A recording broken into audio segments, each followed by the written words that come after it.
So, London, London, England.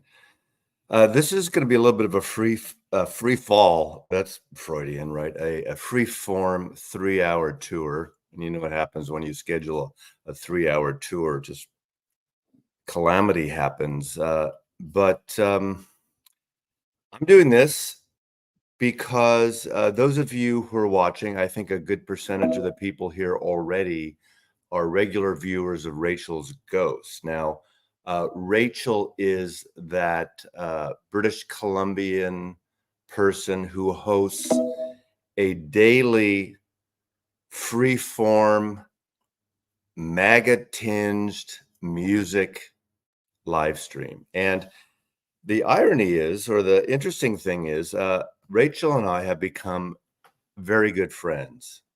Yeah, and we're from different polar opposites of the political spectrum. Now, warning, there is going to be some politics here. So if you're just here for the music, stupid, um, move on and don't be offended because we're going to blend it in. There'll be some guests here. I'm not going to do a StreamYard free for all because I'm not usually, I don't do this a lot, these live streams, unless we do the auctions or a few other things. And so I don't have all the wrenches and all the safeguards. And we get a lot of wankers actually coming up doing really disgusting things here. So we're not going to let it out.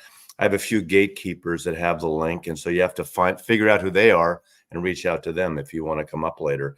But Rachel every morning does a monologue, and it's not always politically based. Sometimes it's, she's obsessed by Jethro Tull reissues or her friggin' Queen box or the next thing she's going to add to the collection that looks good on the wall. You know how it is, which is great. I'm a collector in that way too, artwork. Now, those of you who don't know, I'm going to be repeating myself a lot. So if you watch me regularly, you're going to hear a lot of the same shit here. There's new shit too. Again, these were offered by Look magazine in 1967.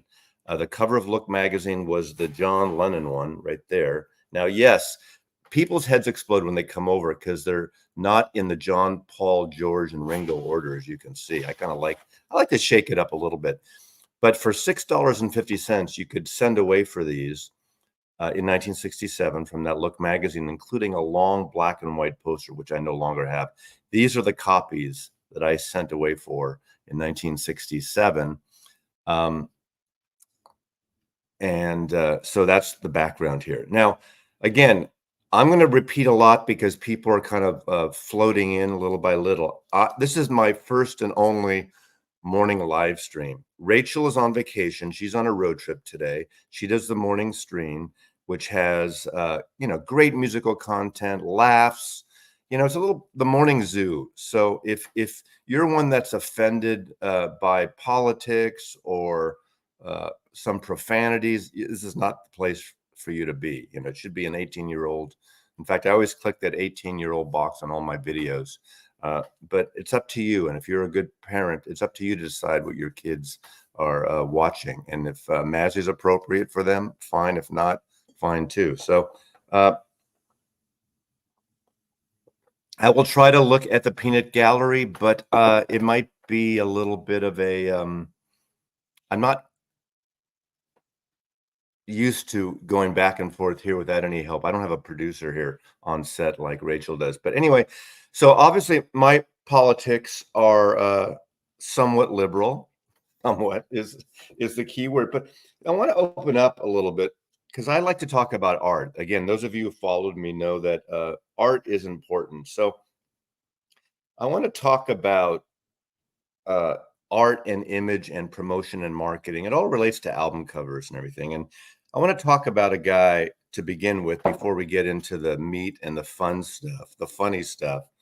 Shepard Fairey. I have a love-hate relationship with the artist Shepard Fairey. If you don't know his name, you certainly know his work. And there is a bit of an art school called art appropriation, where you take someone else's artwork and you work it within yours. And it's totally valid in so many ways, but there are some exceptions and there are some crossover things. And having been a photography agent for 38 years. I understand when someone steals your work. Now, same with music and everything else. You know, a lot of people I see on YouTube, especially in the vinyl community, throw out the term fair use, fair use. Well, fair use is not an absolute. Now, I'm not a lawyer, but I've worked with copyright claims that I went after other people who have taken stolen images of my photographers and used them commercially. Now, fair use and parody, and I'm not going to get into the legalese of that, but it's complicated, but I think it is kind of interesting. So, you know this, okay? Originally, the poster was progress and then hope. Shepard Fairey is he's not only an artist, but he's an activist. He did this picture that was everywhere. And, you know, some will argue this helped get him elected president in 2008, Barack Obama. Progress, and then, of course, it was hope, and they raised a lot of money to put it out there. But what was interesting, soon after that, it was discovered that an AP Associated Press news photographer by the name of Manny Garcia took the photograph this is based on. Okay. Now, right now, you could, if you're a cynic, I'm a cynic sometimes. Basically, anyone can do this now with an app, right? You take a picture and you make it look like an illustration, like a painting, like an app. They look in a way like those WPA posters. They look like the Soviet Russian posters. So it fits in right with the people's records. By the way, this is a record store in Arcata, California. It's basically the marijuana the marijuana capital of California. It used to be before legalized marijuana up in the north of Northern California, college town too. So visit People's Records when you're in Arcata, California. So it turned out he took that picture, that photograph by Manny Garcia, and used that as a template to make this. Now, nowadays, of course, we all, even then, with computers, any good designer, anybody who knows various, illustration or Photoshop, mostly illustration, and these apps can make something like this. But it became popular. It turned out he was sued by the photographer and Associated Press for using this. He said fair use, fair use, fair use, all this stuff. Now, the thing is, the irony of it, he could have probably paid maybe $500 at the very minimum, maybe no more than $1,000, but probably $500 to say, I want to use your shot as a comp, as a reference for a poster I'm doing for the Obama. And it's conceivable too, the photographer and AP might have even let him use it for a thing like that. They probably would have charged him, but $500. You know how much money this made for the Obama campaign and Shepard Fairey? This put Shepard Fairey on the map. And not to diss him, but he stole it. And then it turned out he destroyed evidence, the original things. And there was finally a settlement with Associated Press and Shepard Fairey. So they'd settled some monetary figure. I don't know what that is. There's probably an NDA on it. And of course, now, if you saw the thumbnail, we have Forward, the new version he did. But, it's not just politics here. I think this is a great poster. He also has taken photos, this album. Okay. Now, this was done with permission. Wonderwall. This is one of my all-time favorite George Harrison records, soundtrack to a movie. It's a combination of Western and Indian music. There's an insert, and you can see what's interesting about this copy. This is my original. You can see the pinholes. I had this on my wall when I was a kid. I love this picture. In 1968, George Harrison in India. Shepard Fairey did this. Now, basically, it's just an illustrated, almost like a halftone or something, a duotone sketch of this. It doesn't look very different at all, does it? But there's a poster they put out when the box set, the George Harrison full box set came out of vinyl of his catalog. You used a color version of this. I don't have it handy here on that. Also, though, he's done, let's see, what else do I have here? A series of Tom Petty records. I mean, you can see the theme here. They're very political in nature, almost like Uncle Sam Wants You. Remember the famous poster in World War II, Uncle Sam? One of the iconic posters of all time. So he's got a little bit of a political bent to his imagery. Great series of Johnny Cash as well. And he did, I believe, there was also a mural. I don't know what city the mural is. Someone might want to let me know, but there was that. And of course, just one more thing here on the Shepherd front, and then I'll get to your comments right here. Okay. So anyway, I want to thank you. I'm here because Rachel's on vacation this week. And as much as we disagree politically, we agree on music. We're big Beatle freaks. We're into rock and roll, and we've hung out twice. And, the great thing is what I can say on my show here. I adore Rachel, and I even adore her despite all the fake news bullshit she presents every morning, 6 to 9 a.m. Pacific time from British Columbia. All that fake shit, all that, twisting things around of who won elections and everything. But I'm here as a truth sayer, a little bit, a truth teller. Okay. So let me look up here. We got Jade Star here from Down Under. Hello, Jade. Brad is here. Okay. Meadow Martin. All right. Let's see. Only facts. Exactly. Only facts. Jose Marino. Mazzy is 5 a.m. over there. It's 6 a.m. over here. Raji, I'm not going to read everybody. Mazzy, can I use your face in a series of children's action dolls? If I get a percentage, if it's now, there are different things. I license my image. If it's pro bono, if it's for the Harris Waltz campaign, you can use it gratis. But if it's for a commercial use, I have to license my images. I understand about licensing and things. You can't just, do whatever you want commercially, even if you're famous. You can do pictures of famous people and parody things, but you have to get rights to the imagery. If you're stealing people's images or if you're using them, you have to license. But you can't do a commercial image or of a famous person without getting their permission. You can't say Brad Pitt for, Universal Music or something. Let's see, Loki. Oh, of course, Loki. It's hard to munch cheese because it's soft, unlike maybe a bigger. Okay, I can. Some words are really hard to say in general, but especially at 6:14 in the morning.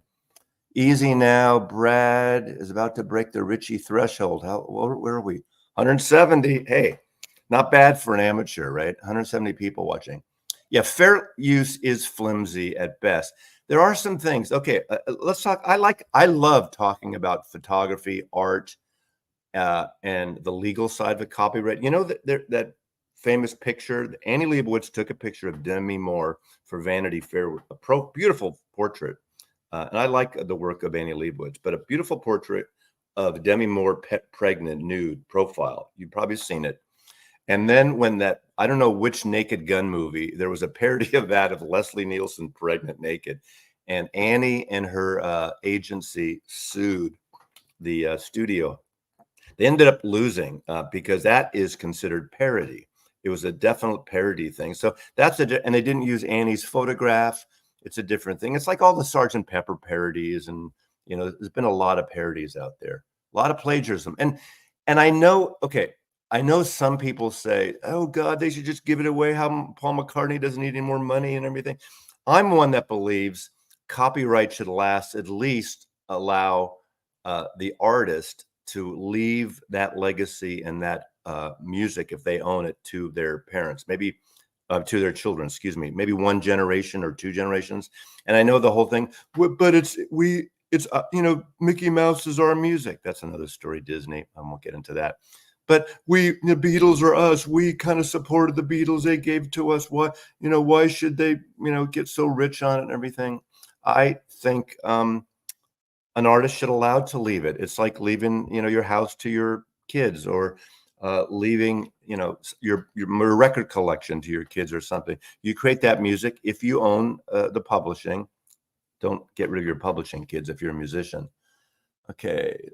I am Peanut Gallery challenged. I'm reading about a bunch of these things. Let's see. You are very loquacious this morning. Must be Joey's coffee. This is still Joey Callio's coffee. Now, I do have here. Now, you're going to learn from this 3 hours. You'll never know this again, of course, unless you watch my videos. I change direction like that. I don't have a good sense of planning something out from beginning to end. I'm an improviser. The best coffee at home and the World Atlas of Coffee. I still have no idea who sent me these books. These were gifts, 2 books by James Hoffmann, incredible books. I'm a coffee freak, so if anyone can prove they sent these to me, there was no gift note, no nothing. They came to me. Okay, we got a Trump 2024. Okay, let's do the political thing. Let's just get it out of the way in the first, half hour here. The things they're picking on the things that the Trump side are picking on Kamala and Walz, some are valid about, okay, she hasn't done interviews yet. Well, her campaign's literally been, 4 weeks now exactly. So she has to get all her policy things together. She actually, on Friday, did her first policy thing, just a small portion, and the rest will roll out this week. And then on the website, because of this week also is a big week. It's the Democratic convention here. So she has to come up with her own policies. If you say, well, Biden's policy, she could have done these things. When you're vice president, you support the president's policies. A vice president is a thankless job in some ways. It gets you sometimes, some are more in the forefront than others. Kamala wasn't a particularly in the forefront of vice president, unlike back, if you are old enough to remember, Clinton and Gore. They were more of a partnership at the time until they weren't at the end for obvious reasons. And same with Pence. Pence didn't do shit. I mean, the only thing he did good was, at the very end, he went by the law. He signed off on the Electoral College and the voting by the law. Okay. Yeah, she did support Biden. She's very supportive of Biden, but now she has the chance in the last 4 weeks to come up with her own plans. Some of the things will be the same as Biden's. Some will be different. Not every Democrat has the exact same policy direction. Same with the Republicans. Rachel and I disagree on this. She says, if I mention, Mitt Romney or all these sort of center right Republicans, she said they're rhinos. Well, it's bullshit. They're Republicans. In fact, the MAGA should be a totally separate party because they don't really go by Republican policies, and most moderate and many Republicans don't like them. Now, granted, Trump has 35, maybe 40 if he's on a good day, percentage people that he does no wrong for. Okay.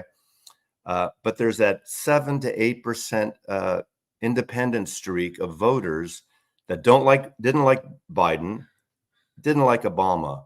And the way, if you've been really watching and paying attention to what Trump's been saying, he's not doing anything to get those independent voters, those type of voters. Now, there are different factions in the Democratic Party as well, but at least they've come together and around one candidate now. Now, they may have their misgivings of some of the policies, fine, but they've come around to support her, and we'll see how that goes in the fall. So Kamala has to go after those independent voters, suburban women, the youth vote, Republicans, that the never Trumper Republicans, the Lincoln Project Republicans. And do you think Trump is really doing things to get them? I don't think so. So I like to have that. Biden was a Democrat who wanted to cut the VA and entitlements. Back many years ago, a lot of different things happened, but obviously during Biden's vice presidency with Obama, during the Obama administration, and during Biden's administration, they've given more money and more things to the VA than anyone else. And if you haven't been paying attention what Trump says about veterans, what his general heard him say about what he says, you don't even have to get it secondhand. What he says about veterans who he wouldn't even go to veteran hospitals to see wounded warriors at all. He wouldn't do that at all. He's afraid of seeing someone whose legs are blown off or who's blinded or something else. He can't handle that stuff. He won't go see those stuff. So, this is actual truth. And this is what bugs me, is that the facts are there. The guy says this stuff. You see it. You believe, you watch some website or listen to some idiot on YouTube like me, and he says something about, Biden hates the vets and everything. It's not true. It's not true. Did he vote at one point in his entire 50 years about something that was against something? Maybe. I'm not going to deny that. At least we understand, not everything is perfect in Biden. It's amazing how the MAGA people think that Trump can do no wrong, and he won't even apologize when he makes an error or mistake. So, yeah. Biden is a centrist. That's the thing, is people say Biden's a liberal. Biden's he's left of center. I'm actually left of center like that. I'm not a far lefty. I believe I'm far left on cultural issues, social issues, but I'm probably left of center, more to the center a little bit. But anyway, so there we go. I'm hoping someone else comes up of our crowd that I've invited. Let's see. YouTube is not okay. Bernie Sanders pointed out. Well, Bernie Sanders, yeah, but I think Bernie Sanders is too old. Trump is too old. Biden's too old. Let's see. I'm trying to get the comment. Rob Walker, let the music play. Is it true the sex stops after marriage? Okay. Good morning, Mazzy, New York Archives 3. Have you ordered? Wait, Mazzy, New York Archives 3. Have you ordered? What 3 archives? Which archives? Neil Young Archives. I'm thinking New York. I didn't order 3 yet. I'm not ordering the super one. I'll probably get the CDs. That's something that it's so vast. I do have the basic CD of the Neil Young Archives, and I'll just wait till it comes out, because I'm not pre-ordering a lot of stuff now. Okay, I forgot you could do this. It takes a while. It's kind of Michael, this is doing these live streams alone when you're at an advanced stage like me. It's like learning how to drive a stick shift for the first time. Biden administration has been the most progressive in American history. On social issues, Biden is further left than most European left parties. Now, I will thank Michael for his service. He is in the military. Granted, he's a musician in the military, which is a cool gig if you can get it. But he is in the military, and he knows the difference, what Trump says about and what did about the military is there. Let's see. Oh, no, this is the one we had. Mazzy, Rachel is screaming at Sue as they drive down the road. He is yelling, what is he doing? This might be your time slot, Rachel, but this is my channel. And I just hit, I do want to thank everyone. Okay, here's the deal here. If you're on YouTube, someone's going to say this egotistic narcissist, all these people. You have to have a bit of an ego to do this in the first place, at least to make videos and stuff. And I thank everyone for doing that. And I just hit 36,000 subscribers over the weekend. I thank you for that. If you want to subscribe more, you can't, because this isn't the Trump coalition, the Trump party. I don't think there's a way. Is there a way you can donate? I think there's a donate button on your thing. So you're welcome to donate and support the channel, and basically donate so I don't do any more of these, because this is going to be the last one this week. And we're going to get into talking about England. We're going to talk more politics. We're going to talk about coffee. Coffee Julie could be the liberal scusi. I don't think Coffee Julie is coming here. Yeah, I did talk about the Avedon posters. Richard Avedon, by the way, is the photographer. These were on Look magazine in America, Stern magazine in Germany. The Stern version of the posters were slightly smaller. Even Mazzy's comments are easy to read. Anything about this show is better, and Mazzy is more beautiful even than Kamala. Thank you. I don't think that is true. You're doing great, Mazzy. Thank you. I'm trying. Yeah, even a Norwegian drachmer. Okay, is that the money thing? Thoughts on Rubber Soul box set? Well, I bet you they do one. I don't have any insight in what they're doing next. I mean, there's a lot of things in terms of the box set. See, now I'm switching gears really fast we got to do a little Beatles. At some point, there'll be a Rubber Soul box set. To be honest with you, as much as I get them all, like them, I'm not a fan of the remixes. every once in a while there's a track here or there. I don't feel they're consistent, but I like the outtakes, the alternate things, and I love, Rubber Soul Revolver, or the, like, God, can you imagine from, what was it, November, December of 65 to the summer of 66, that period, those two records. I mean, what a double whammy there. 200 people. Okay, here's what I'll say about that. It's like talking about the crowds, how big the crowds. Just because you have a lot of people doesn't mean they like you. There's a lot of people here watching. There's a lot of people here watching because they're not used to me doing live streams. And live streams are they're not easy, and it takes a real talent to keep the conversation going, especially when you're talking to yourself. Most of my videos, I record them, and then I do minimal editing because I trip over my lips and I get a little dyslexic, which I do, and I make a mistake, and so I cut that part out. I stop, take a breath, and continue, and then I edit those things out. So doing this, you don't have this. Mazzy has the biggest crowds. What's the accordion thing he does? Have you seen that that GIF or whatever, there's a video where he's doing the music and someone put in one of the squeeze boxes. It's pretty funny. It's really funny. It is great talking to yourself. It is strange. I talk to myself all the time, dude. So, Mazzy in the morning could start a stampede. Oh, thank you. Let's see. I thought the Revolver mono cut in the bottom. Yeah, absolutely. The mono cut, but that's the original mix. That's not the remix. I agree with you. The remix, yeah, I agree with you. And that was good. They did that. The all analog cut in there. That would be a good thing to continue along the way, to put the mono things in. It always pisses someone off because they say, I have to buy the box. I shouldn't do that voice. I have to buy the box to get the mono cut. So it's so funny. I've had a handful of people sending me texts. Can you look for this record in London for me? Oh, here. Okay. This is interesting. Thoughts on Joan Didion, the writer. I only have one Joan Didion book, and I bet you, if you know her, can guess the book I have of hers. Let's see, David. Write in the comments.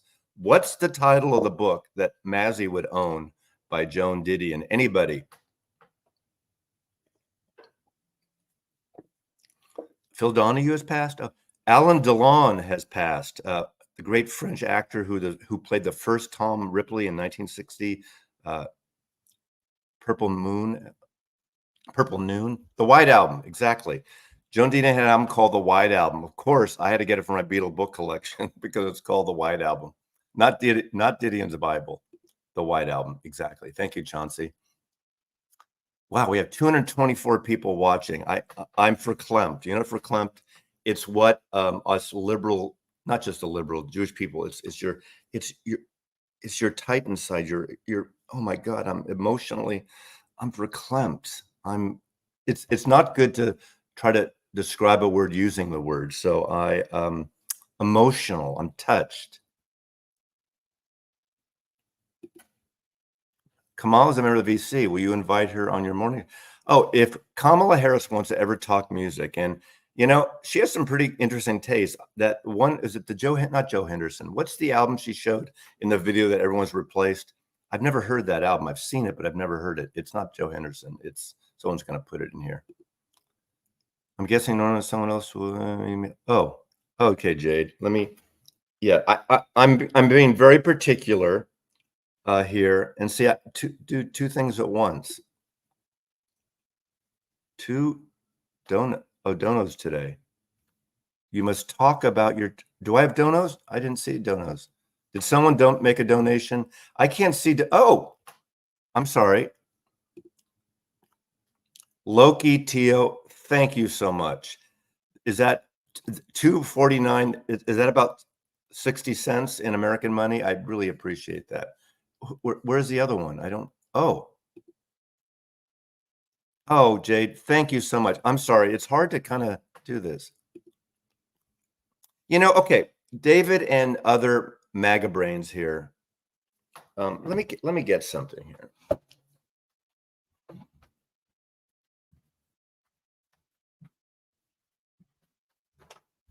I wasn't going to use this, but since David brought it up, I have a fact sheet. Okay, this fact sheet, and this is facts. This is based on facts. This isn't based on fake news. Trump didn't just lose the election; he lost 60 plus legal challenges. 60 plus legal challenges across America in red state in all these different states. He lost in his efforts to get Republican state legislators to undo the results. He lost his effort to get his VP to overturn the election. He lost 3 separate court counts in Georgia, 3 of them.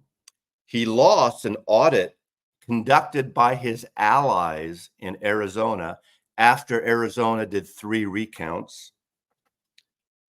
He lost in his multiple efforts to get the Supreme Court to intervene. There was no massive voting in the last election or any election. Are there irregularities every once in a while? Sure. He also blocked the GOP's own border bill so ignorant folks would blame Democrat. Exactly. You know, people don't like maybe what was in the bill, but it was a compromise. And the Republicans, MAGA people don't like when well, they shouldn't have done that. They should go by the laws they already have. But this is a bill to make it better, to get more money. Yes, a certain amount of immigrants would be allowed in, but that's the compromise. But they would come in legally, not illegally. Okay. The Border Patrol Union supported the bill. What do you have now? You have nothing now. You have nothing now. And only because most Republicans did support it, but Trump said no.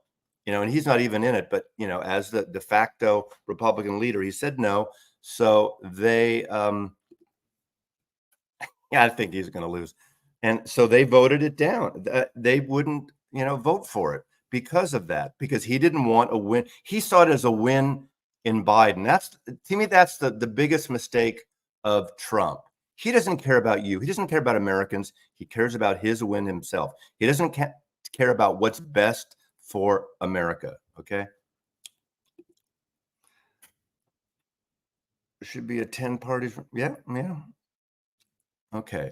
I need to take a moment here, if that's okay with you.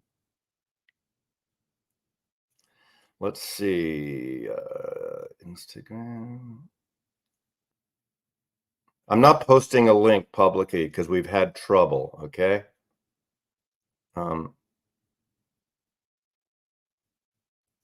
I can't read all these things I'm getting at the same time. Timeout. Project all you want. Yeah, I'm going to project all I want. Now, okay. Let's talk about something a little different. The whole premise here. This was a book given to me a few years ago, and I'd actually read the entire book, and this is a wonderful book. This is London, the biography. It's so great thinking that a great city like a great city can have a biography, but it's a great name for a book, not a history of London. It's a biography of London, and it's a lot of words in this book. And the great thing about this, it's English, but it translates to American quite nicely. You know, Guy Fawkes, all the good stuff. Highly recommended. But I do want to talk about it because tomorrow I leave for London for a week. It's my big birthday week. I am old, but I'm going to be even older this week. This was a book. The first time I went to England, a girl I know, young woman I know, gave me this British Isles Pocket Atlas. And she left it. There's a Church of John the Baptist in there. I don't know. Her name was, well, I want to say her name. This is from 1944. I cherish this book. It's so great. Okay. And the reason 1978 was my first trip. And again, this is where I repeat myself a lot. Okay, let's, we got Harry here. Hi, Harry. Good morning. Good morning. I get up this time of morning just for you. I know. I appreciate it. I'll get to you in a second. I'm just going to finish. Take your time. Go ahead. I'm listening. So obviously, growing up with the Beatles, I'm such an Anglophile, and I love most things about England. Andrew, I'm only staying in London. I'm meeting up with some vinyl people, community people on Saturday. I'm meeting the guy David Ellis on Thursday, going to the Tate Modern for the Yoko Ono show. Yeah, I know, I understand. It's just that this particular trip, I'm just staying in London. But in 1978 was my first trip. I always wanted to go to London, and I finally, I had graduated in 77 from college, or as they say in the UK, from university, which is college. And I went for 3 months, sort of somewhat backpacking around Europe. And I flew into London, and I stayed in London for the first 3 weeks with a friend. Then my friend Brooks, Jazz Shit Brooks, some of you know, met me in London, and we went to Paris. He flew into France. He was there for a couple of weeks first. We went to France, and then we went all over Europe. And another friend of mine, Tom, I met the first day of kindergarten, met us in Frankfurt. We met him at the train station in Frankfurt, and we all went Euro railing throughout Europe. And we went together for a few weeks and went down to the south of France. We went to the whole coast of France, and we kind of split up then. And we went to Germany. We went to Hamburg, Germany, of course. We went to Amsterdam. We went to where else did we go? We went to Munich. We went to Dachau. Obviously, two of us were Jewish, so that was important for us to go to Dachau. Went to Austria, Salzburg, Vienna, and then we split up in Vienna. And those guys went to different. And I took a bus down the coast and went to Yugoslavia, to Dubrovnik, because my father was born in Yugoslavia. That's when Tito reigned Yugoslavia when I was there, and my father was born about 2 hours south of Dubrovnik in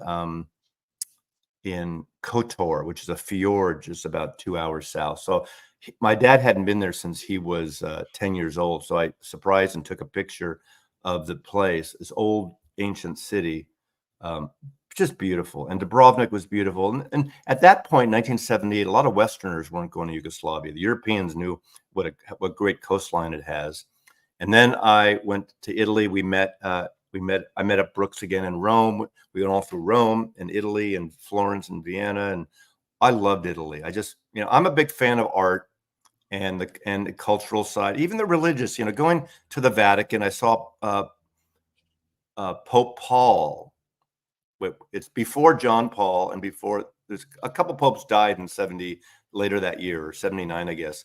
It's But time we get a Pope Ringo. A Pope Ringo? I don't know how that works. Yes. I'm Anyway, a long story longer. It was a great trip. And so I get back from it. And then my buddy David, who I went to high school with in college, the next year goes to England, and he goes to Abbey Road, of course. And he's there with about 4 people. People hang around Abbey Road. This is 1979. And Paul and Linda show up. And he got an autograph from Paul. There's a picture of him coming in that someone took of him. He met Paul McCartney. And he calls me from London, and like freaking out. This is before cell phones and stuff, 1979. And so he gets back, and we compared notes because I went up to Liverpool in 78 too, and he went in 79. And you go to Liverpool in 1978, 78, you go up to Liverpool to the tourist bureau. Where are all the Beatles sites? And they would say, there's nothing here to see. There's nothing here to see. I mean, the Cavern Club's torn down. There's nothing here to see. They just didn't. Was a shame. They didn't give a shit. I mean, I think they were still butthurt that the Beatles left Liverpool then. And in London, of course, I mean, you could find things. There wasn't the interwebs and all that stuff. So that's when David and I, in 1979, that fall, we decided to work on this Beatle book, The Beatles England. Okay. Hello, Jade. Hello. So we decided to work on this. I have a copy of that signed by the author. Yes. So we decided to do a thing. So in 1980, we both went back, and we went to obviously went to London, went to Liverpool. We drove through Wales. We went through God, God, where else did we went to Hamburg and Amsterdam, but went to Hamburg, the Amsterdam Hilton, of course, Hamburg, Germany. We went to the Westmaling Airfield where Magical Mystery Tour was Thank you, filmed. David. It was still, you could still drive around that circle.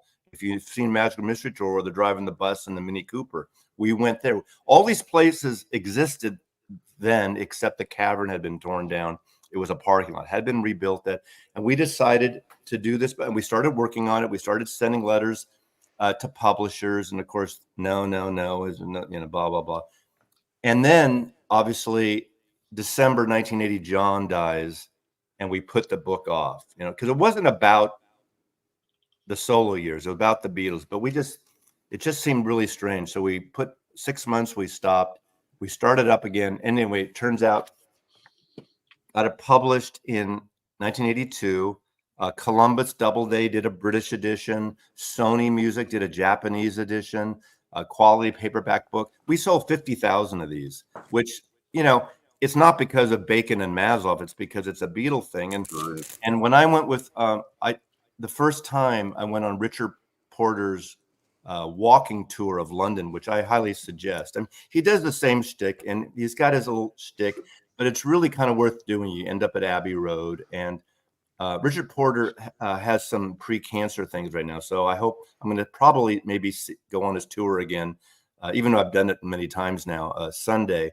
But I went on it with my son in 2004. I went to London for my 50th birthday, and I first took his tour. And we were walking and halfway, and I introduced myself. I wrote him ahead of time, and he knew who I was from this. And he introduced, there's like 15 people on the tour, and he says, Norman Maslow's here today, who invented Beatle tourism. Now, that was the most hysterical thing, I thought, and really a sweet thing. Of course, we didn't invent it, but it took two fucking San Francisco people to write the first travel guide. Now, since then, there's a lot better books. There's the Mark Lewison Co-op. There's a London guidebooks. There's things on the web. And you had bigger crowds than the Pope and the Beatles. You know what's funny? We went to the American Book Association has a convention every year, and we went to the one in Anaheim. It's their and they do giveaways where the authors are there at a table, and there's two tables and lines. And so we go to our table. It was like a 1 o'clock signing, and there was this huge line. And another table, there was like 6 people in line, right? So we go to it, and I found out they were there for our book. They were there because of this book, because it's the Beatles. They don't know who we are. You know who was at the other table signing books with 6 people? You've heard a guy named Eugene McCarthy who ran for president. He was there, and nobody was there to sign his book. So it was kind of a bizarre, thing. So I'm looking forward to London, going there for a week. It's a very loose hangout. I don't like, especially when I'm alone, I don't like to plan my trips. I like to go to museums. I like to go to restaurants, bars, pubs. Bathhouses. Exactly. There's places I'm going to go again. Again. I do talk about myself because I have a lot of my channel is autobiographical. I mean, it's like any asshole, any wanker can just sit and show a record and say, I bought this yesterday at Tacoma, a Puyallup. By the way, I came up this morning because I just wanted to show this record. That's okay. Okay, so Harry and I have been friends a couple years, 3 years maybe now. He lives in Puyallup, which is about 40 minutes from here, depending on traffic. Big record collector. We met him originally during the Coleman auction things, I think. Jade is new. Jade is from Down Under, who's a musician, an engineer, producer, a great sense of humor. She's one of those. How can I describe this? Unlike Rachel, a transgender person who basically supports and votes for people for her who don't want to kill me. That won't kill you. Won't make her illegal, unlike other people. Not voted against her own interest. Okay. Yeah. People vote for their pocketbook, their interest, and sexuality, or whatever you want to call it. I think I know you well enough. I can say that. Is that accurate? Yeah, absolutely. So tell us about, now, a lot of people here probably don't know who you are, and eventually put a link and subscribe. I mean, this is like Cookie Monster heavy metal and cool stuff on her channel. Not my usual taste, but cool stuff. Well, you haven't heard all my stuff because I do a lot of commercial stuff as well. But yeah, It's look, it. music is my life, and Yeah.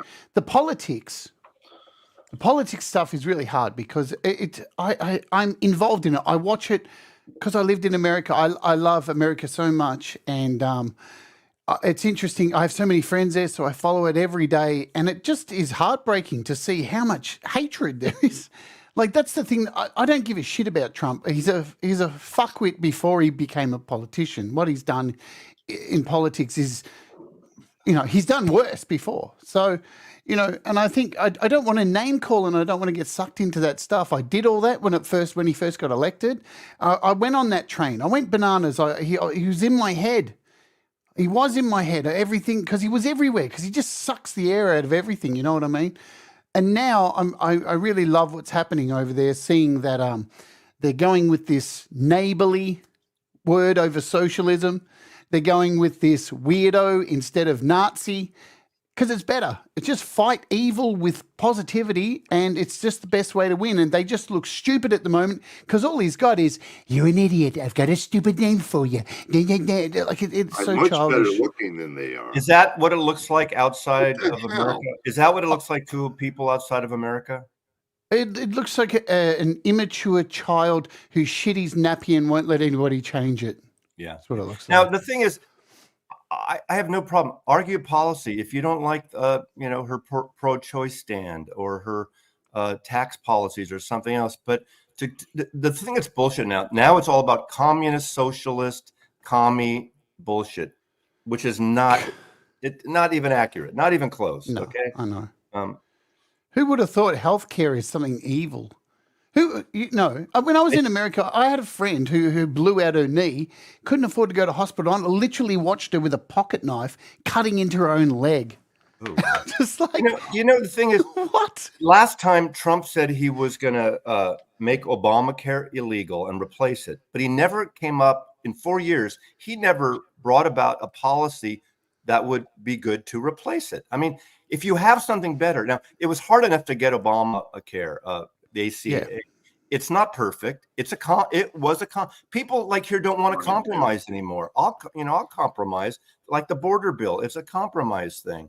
Hello, Rob. Oh, Oh, no. this is just going to be better than Rachel's stream. Hang on. What does that say?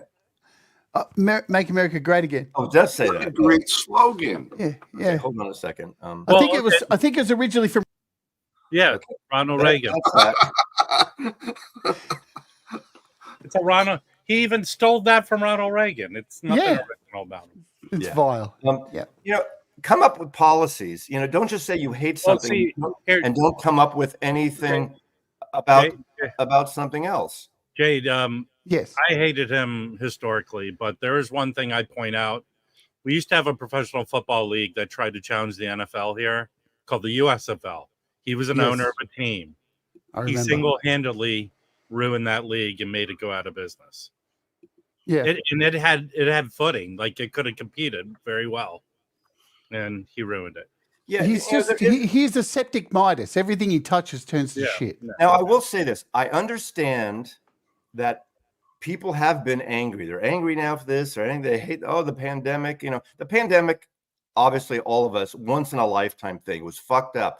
Were there errors made? Absolutely. But millions of people died worldwide. And, There's one thing people don't point out about the pandemic, Mazzy. What is that?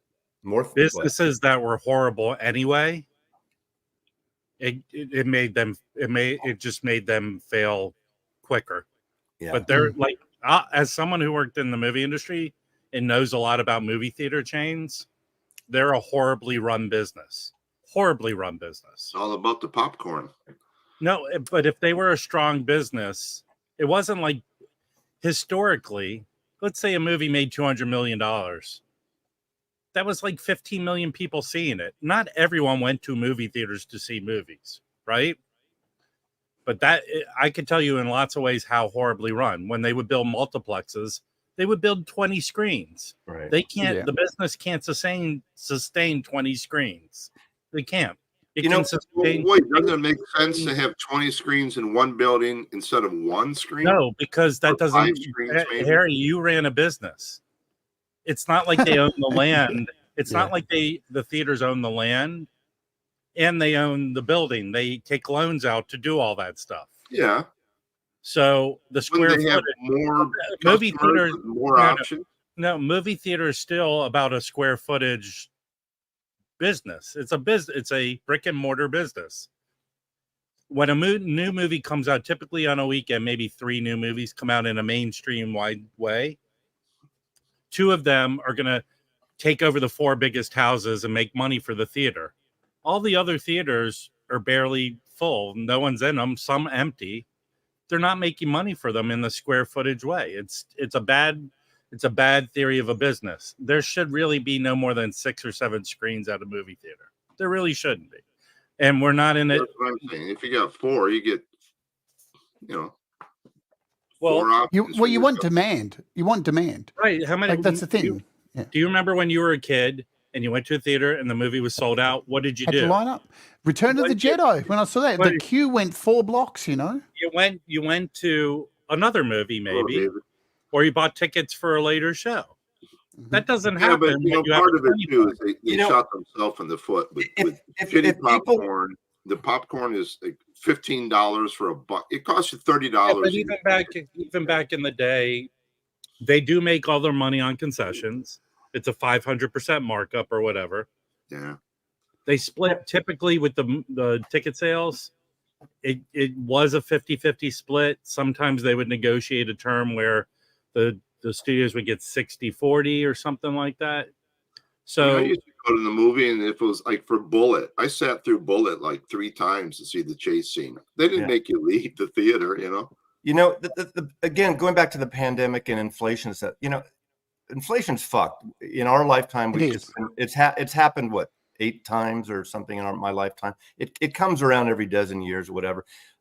Magnified this time because, granted, what Trump and Biden did is infuse all this money, PPP loans, all these help the people who are home who couldn't work. Not everyone could work remotely for a tech company, but and so more money was infused around the world too, and here, and we're still recovering from that. But people don't look at how the problem happened. They look at that all of a sudden, oh, it was better with Trump. Well, if you look at it, what happened with the deficit and everything, and with manufacturing, Trump lost 200,000 manufacturing jobs, even pre-pandemic.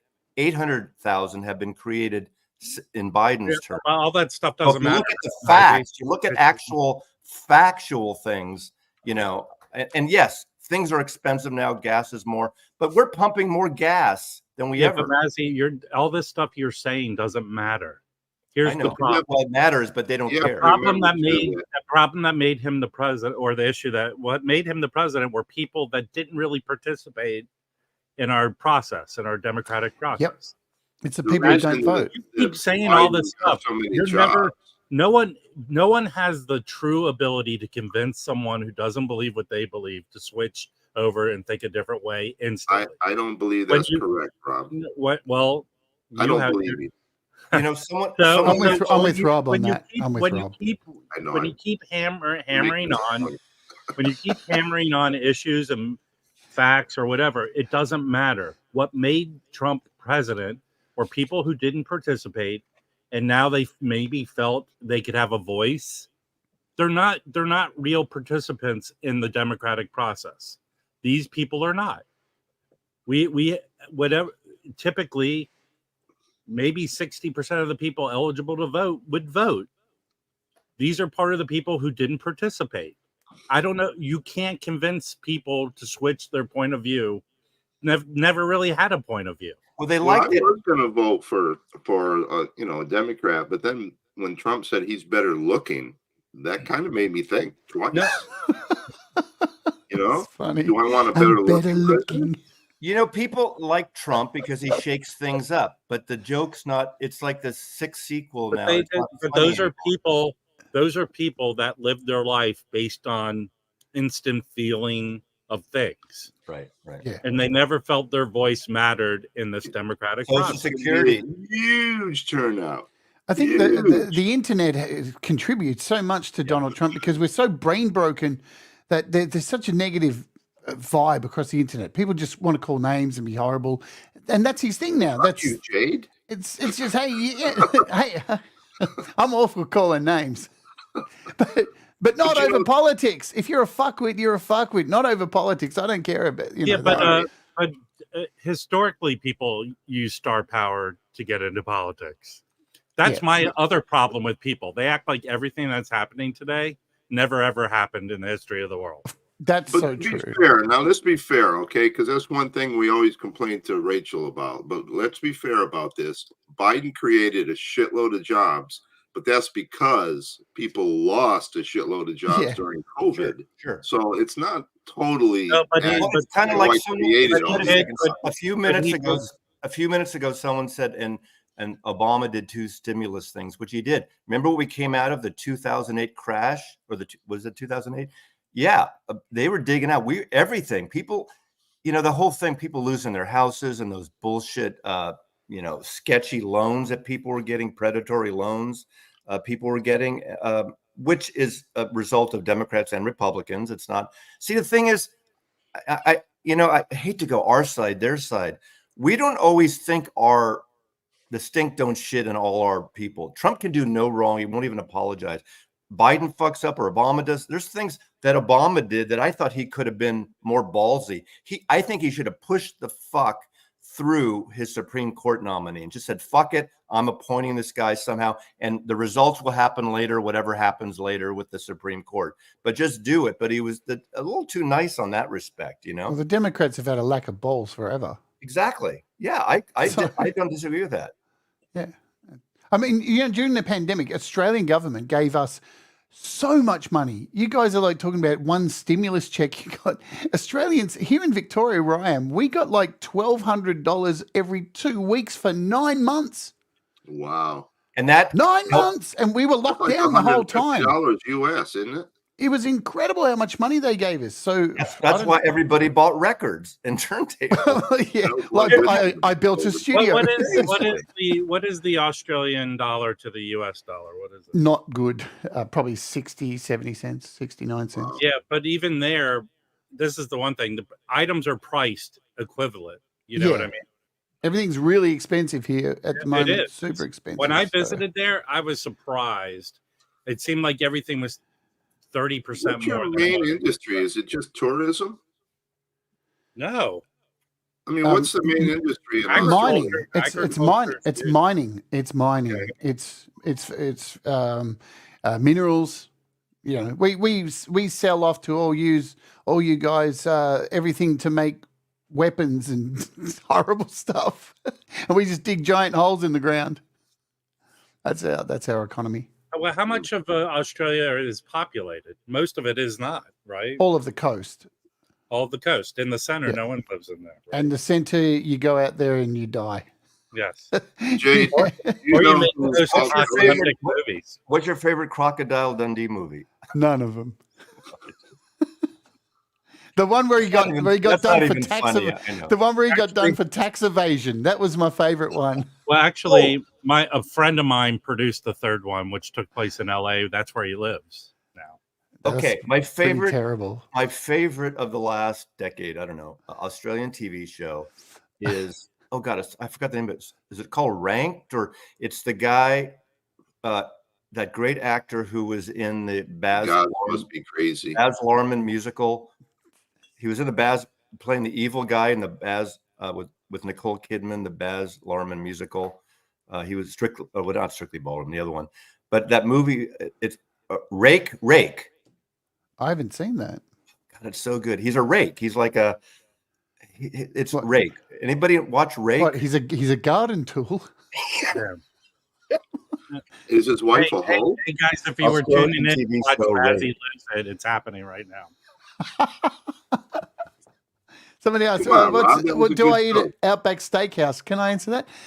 I went to Outback Steakhouse and was just, wow, that was, I know who he is, yeah.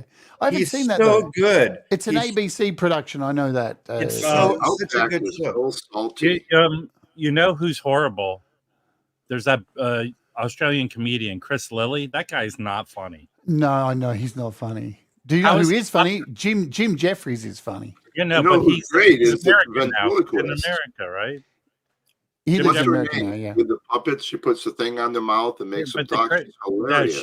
she's not Australian. She's British. Yeah, that's I pretty want No, to I'm- switch. Yeah, Okay. no, she's British. Okay. Outback Steakhouse, why is a bloomin' onion on the menu as an Australian food? What the fuck is a bloomin' onion? Yeah, but Okay, you can, I want to go back talking a little bit about London. Have you been to London, Oh, we Harry? don't care about that. You've been to London. You've been. To London, I've been to haven't you? London too, yeah. okay. This is the part of the show you where seen Mazzy goes, "I'm going to anyone- London. You're not." Have you been to London, Wax? Yes. Have you been to London, Harry? No, I don't speak the language. It's hard. You know, that's like a dad joke again. I know. It's funny. I'm leaving tomorrow for the week. I'm staying in London. You know, I want to just thank David Ellis, if you're still watching here. He offered to pick me up. I said no. He said it's Japanese custom. And I said, you wanker, you don't live in Japan. This is England, and you got to be rude like all the other British. I'm just teasing. I'm kidding. But I refuse because I'm going to just take the train to where I'm staying in Fitzrovia area. Let's be honest. The reason you're really going is because you want to get some dental work done. Yeah, I think I'm going to bring my extra. You know, when you go to the dentist, they always give you the little bag, and I have like 12 rolls of dental floss that I don't need. I should bring one for everyone. Put my Mazzy sticker on each one. You know, I appreciate that, but that was a really generous offer. Are you But going to be the Johnny Appleseed Mazzy. of floss in England? David and I are going. We're meeting on Thursday. We're going to the. It closes, I think, in 2 or 3 weeks. The Yoko Ono exhibit at the Tate Modern. Now, it's probably similar to the one I saw, 15 years ago at the MoMA in San Francisco. An amazing art show. Now, whatever people think about Yoko's music and stuff, an incredible artist, you know, conceptual. What Wonderful. airline are you flying? Virgin Atlantic. Now, did you pay for that ticket or they give it to you? I paid for everything in this. First yeah. class? Are you flying Okay. First class? That's the perfect intro, Harry. At 264 viewers right now, 264. Whoa. So, You just yeah. blew Rachel Okay. out of the water. really? Okay. Well, Yeah, okay. but 200 of them are. We'll talk, David. My suitcase is bigger. I'm taking the bigger suitcase, so we'll talk now. But there is somewhere, I can't see it on my end, there is a donation button, so you could donate for that. For all the expense I'm going to have to do in the UK. If you want to support this channel, Sperm donation. or what they do, Live you know, I'm a retiree now. I am retiree. Last year, I closed down my business, my photography agency, after 38 years. So, yeah, if you Couldn't want go to help, 40? what? Pardon me? You couldn't go full 40? I just no. You know, going back to what I started with photography and everything, the business that I am in, I loved it. I was making a joke. I know you were, but I was an agent for commercial. Is that what that was? Commercial photographers, you know, food packaging, lifestyle photography, advertising, mostly magazine work, but ads. And now with AI, with everyone's a fucking photographer, everything, you know, all this stuff. It's like everybody wants, like in every business, everybody wants everything for a penny. It's kind of like the music. People don't want to pay for music. Most people, we're different, us music buyers here, but people don't want. 3 of us pay for music. I'm sorry? 3 of us pay for music. Now, the term wanker comes in right now. Now, question, are you flying first class? Okay, let me ask you this. Now, is that actually a $2 super sticker, or did you just write super sticker? No, he just wrote super sticker. Hey. No, if it's blue, if it comes up in a color, he gave you something. I have a question for Thank Harry. you, Bill K. Let me just say this. I met Bill K at People's Records in Arcata, and he met my brother. Okay. And he followed you around. Harris knee pad fund. What does wait. that even mean? I don't know what No, that means. it's a nasty thing. He's saying that she slept her way to her whatever. You know, Loki's going through withdrawals, I think. Yeah. Well, even hey, who's stupider, P. Fletch for asking that question, or P. Fletch for paying $2 to ask that question? Hey, wait. Here's a question for Jade and Harry. Mm. Do you believe that Mazzy will come back from his trip with one of those Madonna fake British accents? I hope so.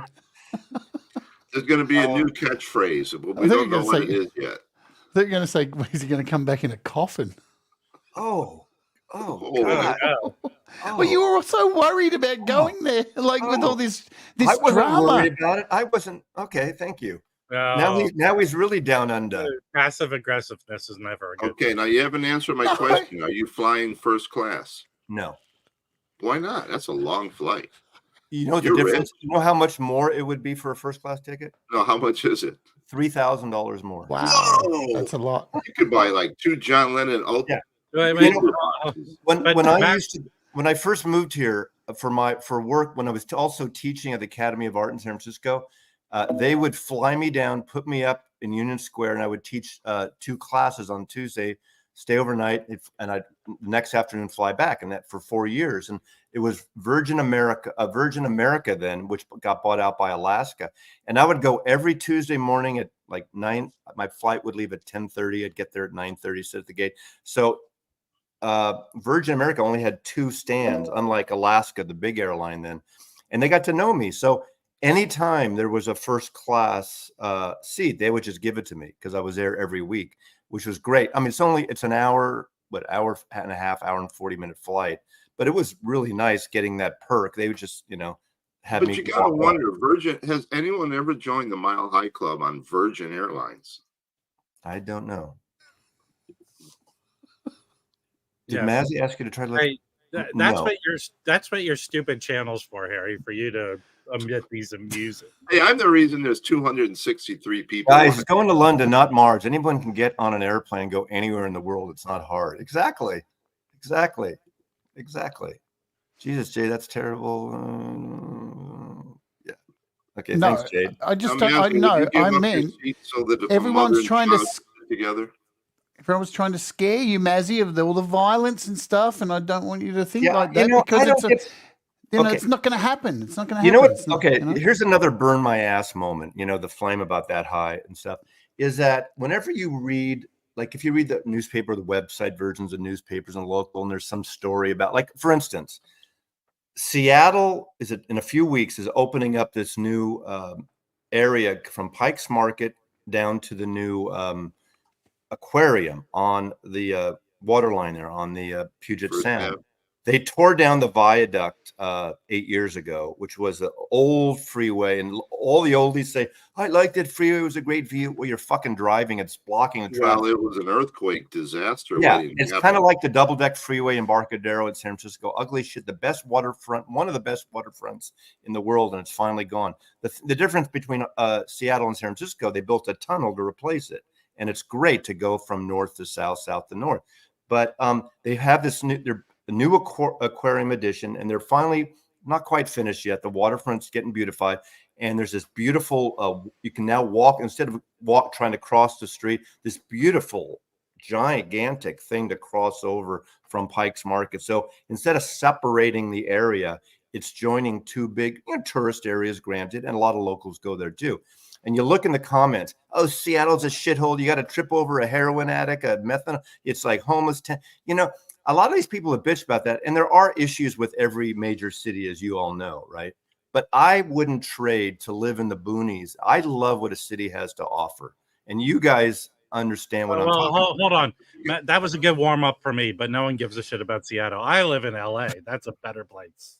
But you have to admit, Pike Place Market, Starbucks shut down because of the shit going on around. Well, Pike that's Place. the one, not the one at Pike's Market, the one up on. That was the first one. No. The one that closed the one that closed is on First. The first one that's right there is still there. Okay. There's why one the one literally on a half First a block. closed? You're absolutely right. There's Yeah. some shit that needs to There go is down. there are There's issues shit- there. There's shit that needs to go down in the downtown areas. Look at San Francisco. Now, this is where another discussion we can get into.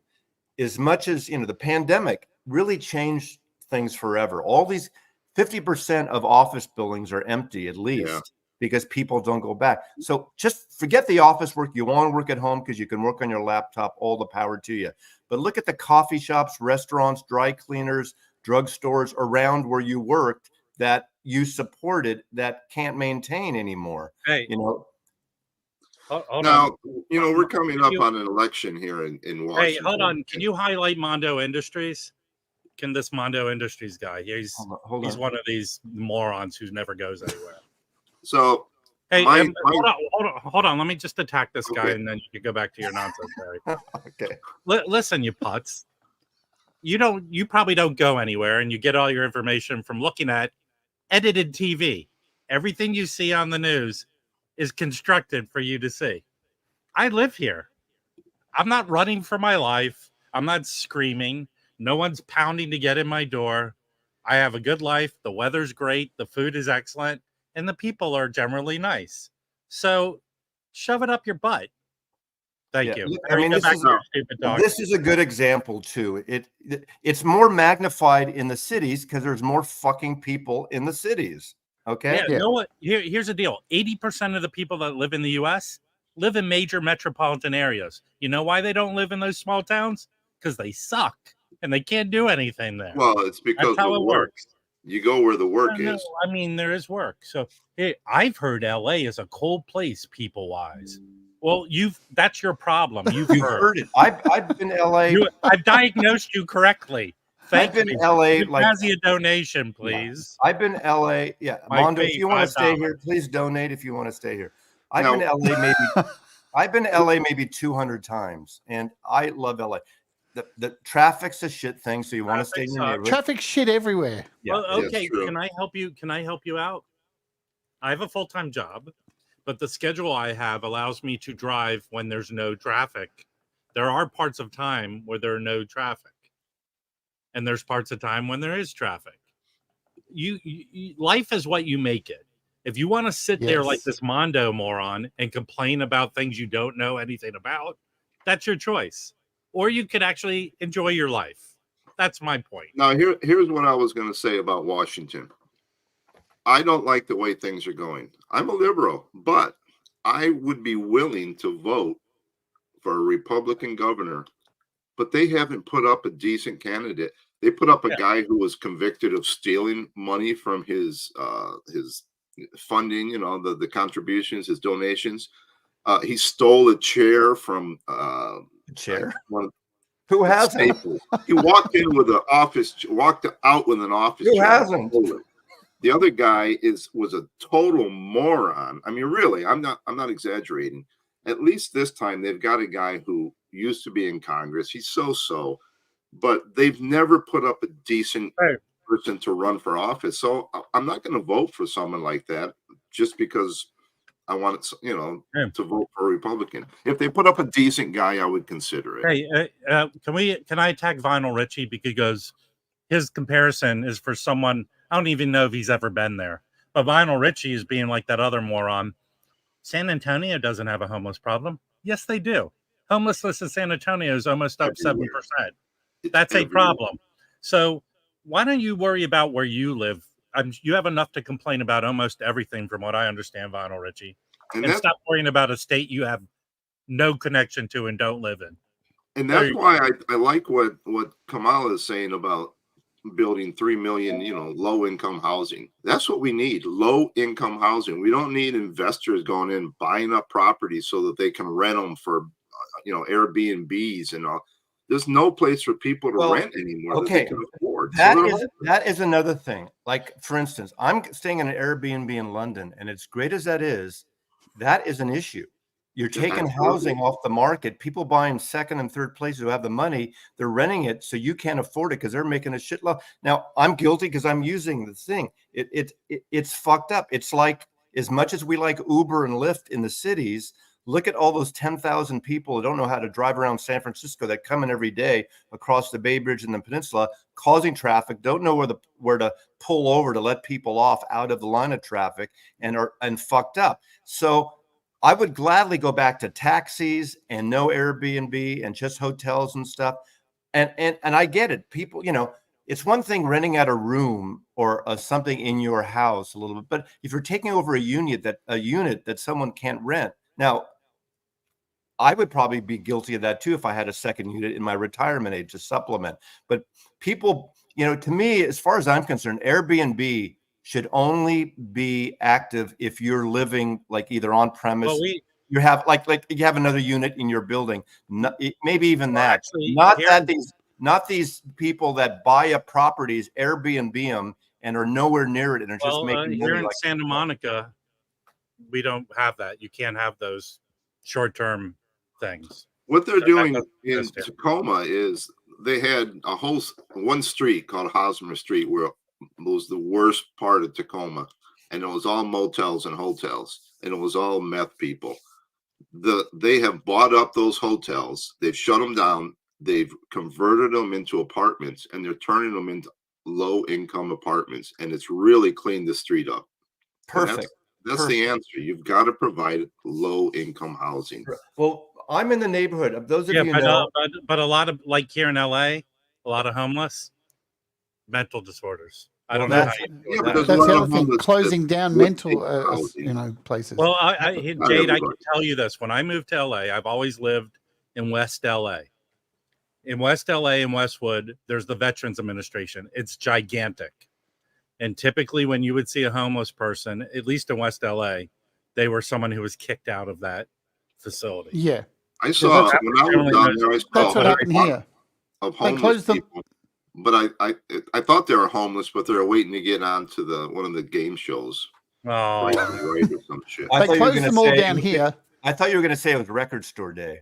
They No, closed well, all that's the asylums down here. They closed them all down. Then they put them all in these other housing units, and they employed people to go in and look after large groups of them at night, like night watch people. And it didn't work because they all just hit the streets, and the people didn't care. And then they end up closing down those places. And now here in Australia, they're just lining the streets. We don't have the same problem as America. We're not getting the robberies like happening in the US with the homeless and stuff. But they're lining our streets here. Actually, a lot of that stuff, is not homeless. There are organized groups that are getting young people to do it, and it's bullshit. People are living under underpasses. I can't. Okay, I want to.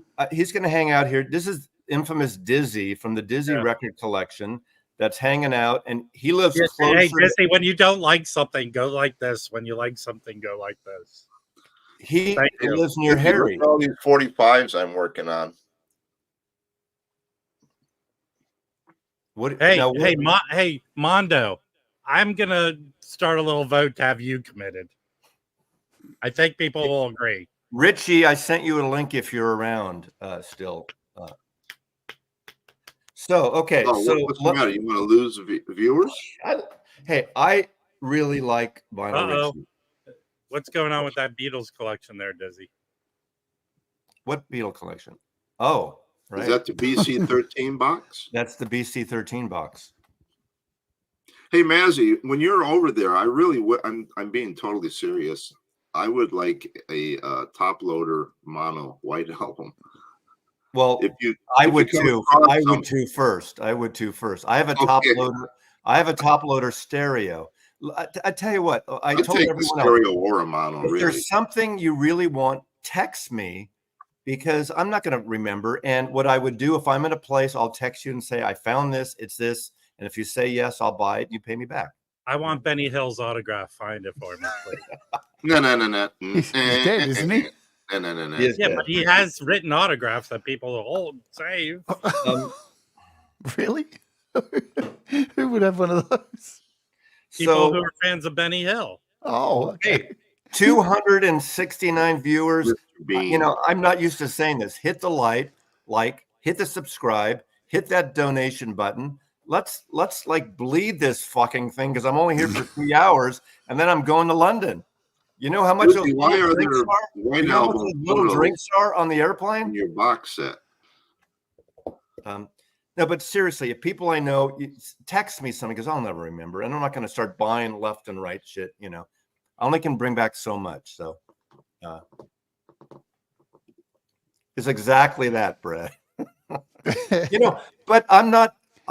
It's okay if someone comes up who is into Trump and I know them. I'm fine with it. I like having an honest debate. It's when you throw out fake news shit that pisses me off. Argue on the debates. Don't say, "Oh, she, fucked her way into office." Well, so a lot of guys fuck their way in office. Okay, a lot of guys.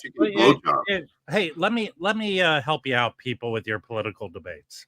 I'm joking. Maybe it's not good to say someone's a slut or a whore to have a good discourse.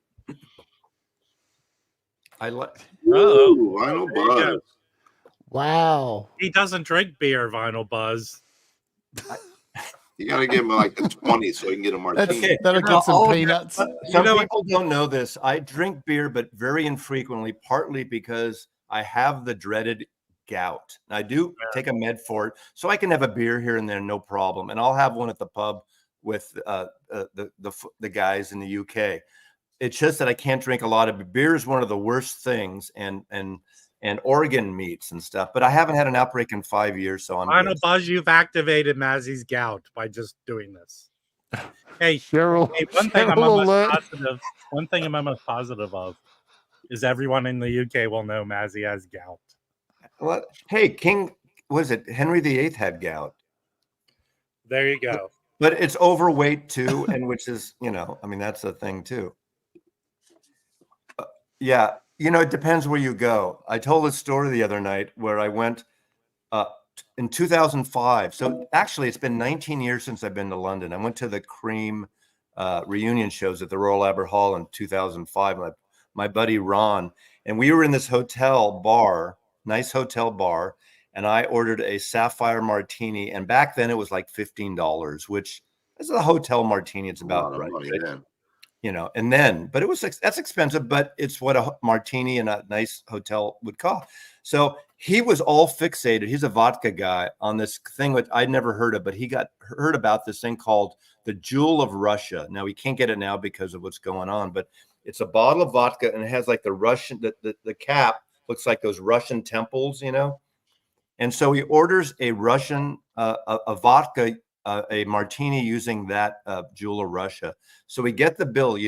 My martini was $15. How much do you think his martini was? Well, you told us yesterday, so we know. It was $75. And you get the same buzz. Right? It was, we were cracking up. I said, we're not splitting this one. Yes. That's the kind of guy that would order an elk burger. Hey, and by the way, Fluffy, there's a guy called James Bond. He's from England. What's his favorite drink? The Vesper has a little lemon. What do you call it in it? I've had a Vesper. It's not something I order. What do you think about what's that one that they set on fire? Oh, it depends. There's a few things. That sounds like a Trader Vic's type thing. And the Moscow Mule, it's not good to drink out of brass. Again, I'm not going to defend London or any other city. I like cities. I like the excitement of cities. It keeps me young. It keeps me vibrant. I go out to dinner occasionally. I go to the movies. Okay. I had to buy a new pair, what they call in the UK trainers. I bought a new pair of Nikes. I had a pair of Nikes 5 years old. The sole was coming out. So I went to South Center Mall, which is Copper, which is near the airport. Big giant mall. Sunday, the entire mall. I've never been there. The parking lot was so crammed. I had to park way out, which is fine. There's all these new restaurants there now. Every single restaurant was packed with a line waiting, not just the food court. Sit down restaurants. The stores were crowded, shopping bags. So with this shitty economy, maybe it's one isolated instance on a Sunday. People were spending money eating out. It was crazy. Well, can I point out two things? First of all, if Mazzy goes to a mall and doesn't shoot a video, did he really go to the mall? I did. Secondly, I did not shoot a video. secondly, on my live stream last night, I got this exclusive. So this is the second time he's telling this story. I know, but you know, they we have 275 viewers now. Now I the thought thing I'd is, heard it. after 5 years, I was pleasantly surprised to find the exact same Nikes, because usually there's so many different versions that don't exist 5 years later, and they're my favorite ones. They're just black and gray, and I don't know what they're called, but they were great. And they're actually, this was weird. They were cheap. They were cheaper. They were like $120. I think last time they were $150. So they're cheaper than I bought them 5 years ago. What is that about? Dizzy, is that a butcher cover you just slid in that box? No, No, it's from the collection. Yeah, that's the collection. That's the BC13. Well, BC13 doesn't have a yesterday and today, does it? Harry's just saying. I wasn't watching. Did he pull out of yesterday and today? Yes. Are you sure? Yeah. Did you pull out of yesterday and today? Let me see. I don't see one. Okay, let's see. Oh wait, yeah. What's that? Can you make him big? Yeah. Okay. Hold on a second. That's not supposed to be in that box. That's not supposed to be in the box. Well, you're muted, Dizzy. We can't hear you. I can read lips. He said, "Screw you, Mazzy." Go. I will look at that when I get back. I'll look at that to see if there's a butcher cover. Just hold it up close to the camera, just for a moment. Hold it up close to the camera. Higher, higher, higher. A little bit. That's good. I don't see anything, but but I didn't see it on yours on camera this is either. Very Harry. scientific. Yeah, I don't. Okay, let me ask you this: on the back bottom, Dizzy, is there a number somewhere? On the very bottom, 2, 3, 5, or 6. Yes. This is like a hostage video. Does the cover smell like cinnamon? What number is up there? Is it 5? Animal, vegetable, or mineral? 4. Number 4 is there. What does that mean? You guys are not Beatles experts. I'm sorry. I don't know pressings. I don't.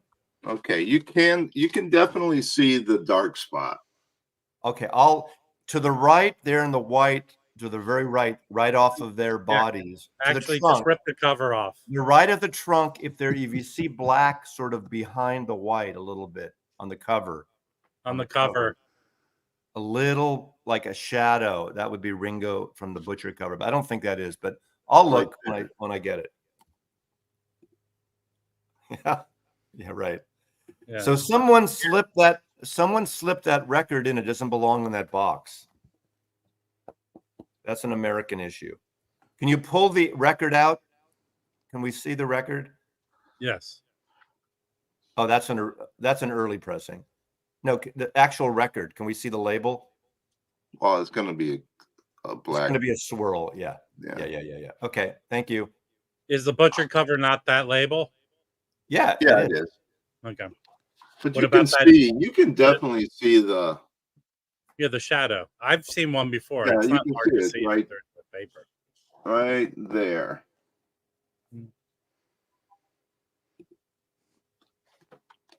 Yeah. Okay. Thank you. Oh, thank you, Mr. Sticker Mania. Thank you. Mr. Sticker Mania, I want to show you something. Yeah. You've seen this record, I'm sure. Oh, this is the 18th time Harry's shown this. Oh, look at that. Hey, no, it's the 10 people that watch your stream. Wow. He didn't show it on my stream, so in your face, you were there. But I got double the. Harry's too scared to come up on my stream. I don't talk jazz. I mean, what would I do there? We were talking like normal human beings talking. We didn't just all talk about jazz. Well, I'm sorry. I'll come by next time. You can come up with your 2 cents. All I do when I come up, all you do is belittle me. Well, you're so Make fun believable. of me because I'm 70 years old. Mazzy's going to be 70 here in a few days. Yeah, right. I know. Oh, I attack him all the time. It's just I don't respect my elders. God, I'm getting too many inboxes and nobody. It's hard to respond right now. Yeah, leave Mazzy alone. Okay, let's get back on track now. So we talked about London. I'm going to London tomorrow. Now, are you carrying that book around with you? This is my like Bible. Yeah, know? but You do you should get that. understand There's a that? book that shows you all the Beatles spots. You should Hold get on. that, and you can go visit them all. Yeah, but if No. you carry that book around with you, Mazzy, all the criminals will be able to zero in on you. Yeah, You As it can were. get these cheap on eBay. It's along out of print. It'll probably cost you more for shipping than buying the book. This is the second. I think this is there's two pressings. This is a second pressing. It was printed by Dai Nippon in Japan. Let's get a few Now, sites here. Mazzy, are you bringing that book with you to England? I'm bringing a couple copies because I have to give Yeah, to a but couple so people. you're going to say to people, "Do you know who I am?" No, I never do that. Pull out the book. People are going to come up to him and go, "Do you know the Waxed?" Like for instance, there's Baker Street. That's where the Apple. God, I see. It's hard to do two things at once here. That's where Apple was, the Apple, and that's two versions of it. And I can't believe they made them paint over that mural. That they should have left that. Well, yeah, you're right. But this was a different time. You're right. Now, this is obviously Abbey Road Studios. They should recreate it. They could do it again. Of course they could. But, yeah, of course they could. Anyway, the usual. Do you have the foreign pressings of your book? I'm sorry? Do you have the foreign pressings of your book? I have the Japanese and I have the British. And the Japanese is actually in Japanese. Are they the same cover? Yes. Yes. Do you have to get the rights to the photos in each country? Yes. No. Well, yeah, that's where I learned. I wasn't a photo agent yet, so I didn't know. So we went through photo agencies mostly in New York, a couple in London, Rex Features in London or in New York, and obviously UPI and some private ones at the time. And we had to license them. And I remember, those of you who know photography, there was one photograph we wanted, and we were doing the Friar Park. We wanted the picture. It was a contemporary picture somewhat, of George Harrison in front of the mixing console he had at Friar Park. A beautiful, beautiful photograph by the photographer Arnold Newman, who was a very famous portrait photographer, a guy in New York, a Jewish guy. And I remember, everything else we got for anywhere from $25 to $75 per photograph, or maybe up to $100. And I call Arnold Newman. I found his number. His wife answers, old Jewish woman. Arnold, somebody wants to buy a photograph. And he gets on the phone, and I told him the photograph, and I told what we were doing and American Edition and all that. He was asking me these questions about ASMP, all these photo things that I didn't know at the time. Now I know them, and I feel embarrassed now because I didn't know the thing about licensing then. And he goes, well, that would be about $500. And that's cheap for an Arnold, but that was way above our budget, so we couldn't use it. Where was this taken? Is this at John's place? That is no, God, where was that? That's Ethan Russell took that. That's the last. No, Mal Evans took these photos. No, he didn't. I just read a book that said Mal, and it credited Mal Evans for the photo. Yeah, Ethan Russell took. That's the last photo session. Ethan Russell.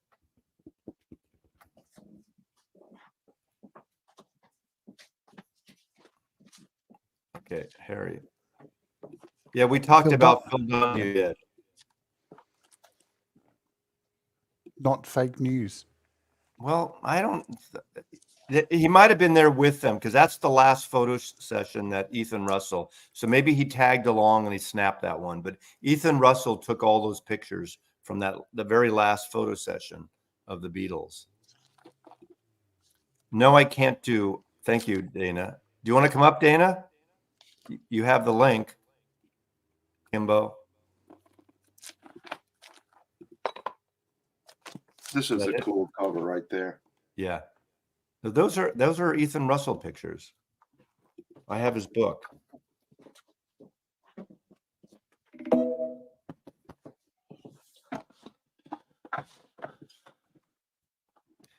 God, okay, this one dead. Should we get back to politics, music, or London? No politics. Okay. So, Well, how long What are you food going are to you be? looking forward How to in long? London? How long are you in London for? what to the 28th, a week. What is this? Why is fucking Kamala there? Where? She basically is running for president. Yeah. I don't know what that's a stupid question. Why is she there? I Because don't know. she's talented, and she was the vice president. She was attorney general. She was a DA. She was a prosecutor. I mean, she has more experience than the three other candidates, except for, well, the three other candidates. She has more experience. I don't think there's any doubt that she's going to win this election. No okay. Doubt in my mind. Hold on. Now, Kimbo is not that much older than me. Why are you having such a difficult time with Kimbo, I sent it in the link last night, but I'll send it to you again. Hold on a second.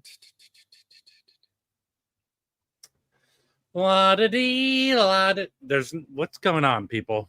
Someone do something stupid in the peanut gallery. Okay.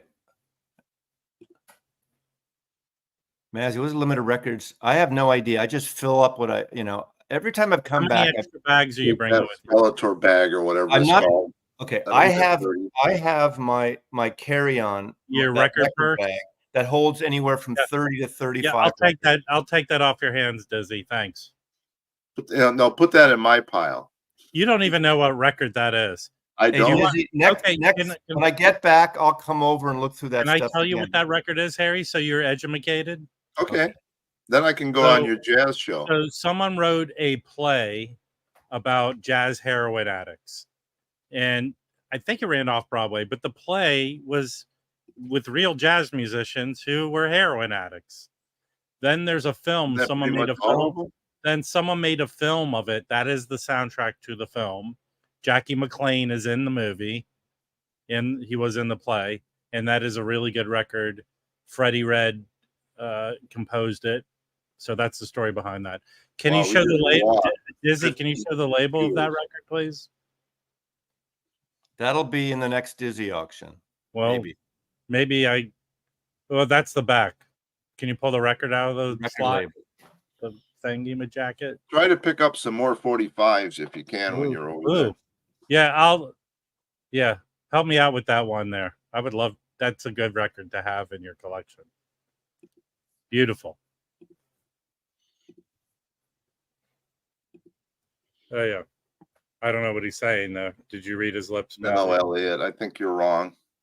I think it's going to be. I think it's going to be close.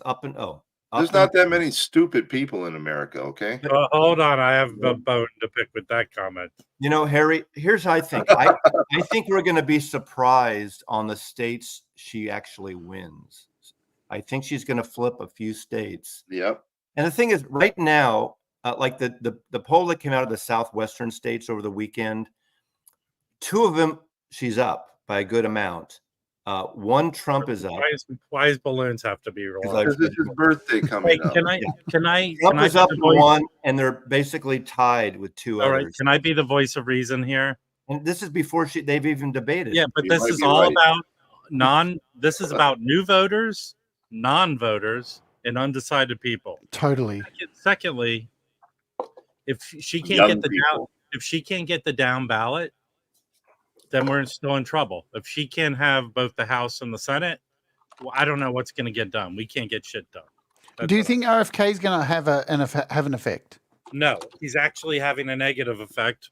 And he tried to meet with her about kind of leveraging whatever following he has to get a cabinet position. That is. The irony is he talked to when Trump was ahead. He talked to the Trump people. Look at this. Yeah. And Trump wanted nothing to do with him. He thought he was good. He talked to Trump first about a cabinet. Wait a second. I don't know what you're showing. You don't know where. Wait a minute. I tried to post this comment and they won't let me post it. I don't know. I can't read what it says. Hold on. Yeah. It says Don Old is done. Put a fork in his ear, and they won't let me post that. Okay, they're blocking it. Well, just tell us bullshit. I do like that little Don Old thing. I've never seen that before. Rob is absolutely right. RFK reached out to Trump when Trump was ahead, when Biden was in, reached out for a possible he would get out and may support Trump. So it's kind of weird. And then now he recently did it for Kamala. He's trying to leverage, but I don't think he's going to do any. I want to say Jill Stein will do more damage than he will. What is the fucking with Jill Stein? She runs every time and no one gives a shit. You know, Yeah. it's like it's the Jewish person that wrecks it for everyone else. I'm sorry. Well, Joe Rogan changed Tom, his you're right. vote We to haven't seen RFK, him debate. so you know. But we have Well, seen Trump yes. debate, and he's a disaster. Yes. Huh. RFK's too busy putting bears Well, in. here's the thing. I've said this. RFK was functional at one period of time. He should have run for public office then. Yeah. About 20 years ago because he was still about sort of what he talks about, his stance on things. You know, But he had more influence like 25 years ago. I'm one here that I still believe that we should abolish. I know a couple people here, even liberals, disagree with me, including Elliot. Elliot disagreed with me. I still feel we should abolish electoral college because it's a form of affirmative action for those states and for Republicans. But you know, there's more work to be done than the electoral college. Right. If nothing else, look at the vice presidents. There's a debate September 10th. Who would make a better vice president? Well, it really, again, not to diminish what Kamala has done. It's a ceremonial role. The only real job they have is to proceed over the Senate. Yeah, it is ceremonial, but if he had to take over, he could do it. Vance? Well, I look, I'm not trying to be funny, but it was always my feeling that Donald's 8 Big Macs away from not being here on this planet anymore. There's no way a guy could have that diet and still function on this planet. Yeah, I think right now it's a very close race. I agree. So don't take anything for granted. It's a very close race. But if you're right, if he has to take over, that type of thing.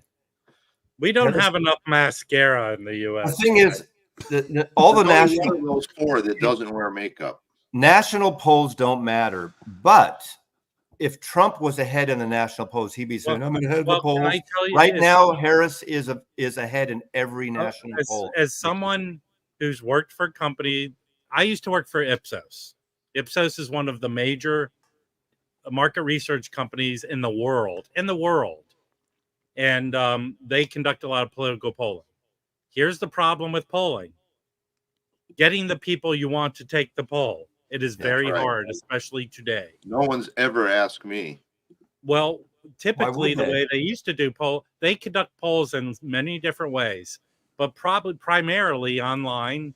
And how many of you have taken the opportunity to take a survey when people ask you? You don't. I do. They're not getting the people we need to take polls. And the people who aren't voting don't want to take a poll because they're not interested in politics. Well, here's an interesting factoid. Typically, all this stuff is done during the day. And you know what the number one person that's available to take a poll during the day is? Like a 35-year-old woman. Mm. That's with it. With a cat and no kids. Yeah, I mean, not even trying to be funny. I mean, there are polls. There's a famous poll that just polls people that make over $100,000 a year. You know what they do? What they do to get those people to take the poll? They mail them $5. Mail them a $5 bill, thinking that will influence them to take the poll. Kimbo, you just went black. You just went dark. What happened, Kimbo? Sorry. Yeah, that angle's not flattering. Okay, are you here for the Pearl Jam minute? No. Which is Welcome. 30 seconds. I'm here for the Dizzy minute. Well, Dizzy bowed out. I guess. Wow. We'll get more Dizzy records in September. We'll do an auction in September again. I want to thank everyone here. This is just if you come in late, we're in hour 2 until 9 a.m. Pacific. I'm doing my own version because the Rachel's Ghost, which some of you may know, is on tour this week, not doing her show. So I thought I'd do today, and then I'm leaving for London tomorrow. 8 nights in London, and just staying in London. I'm not going out of London, I don't think. Isn't that an ELO song?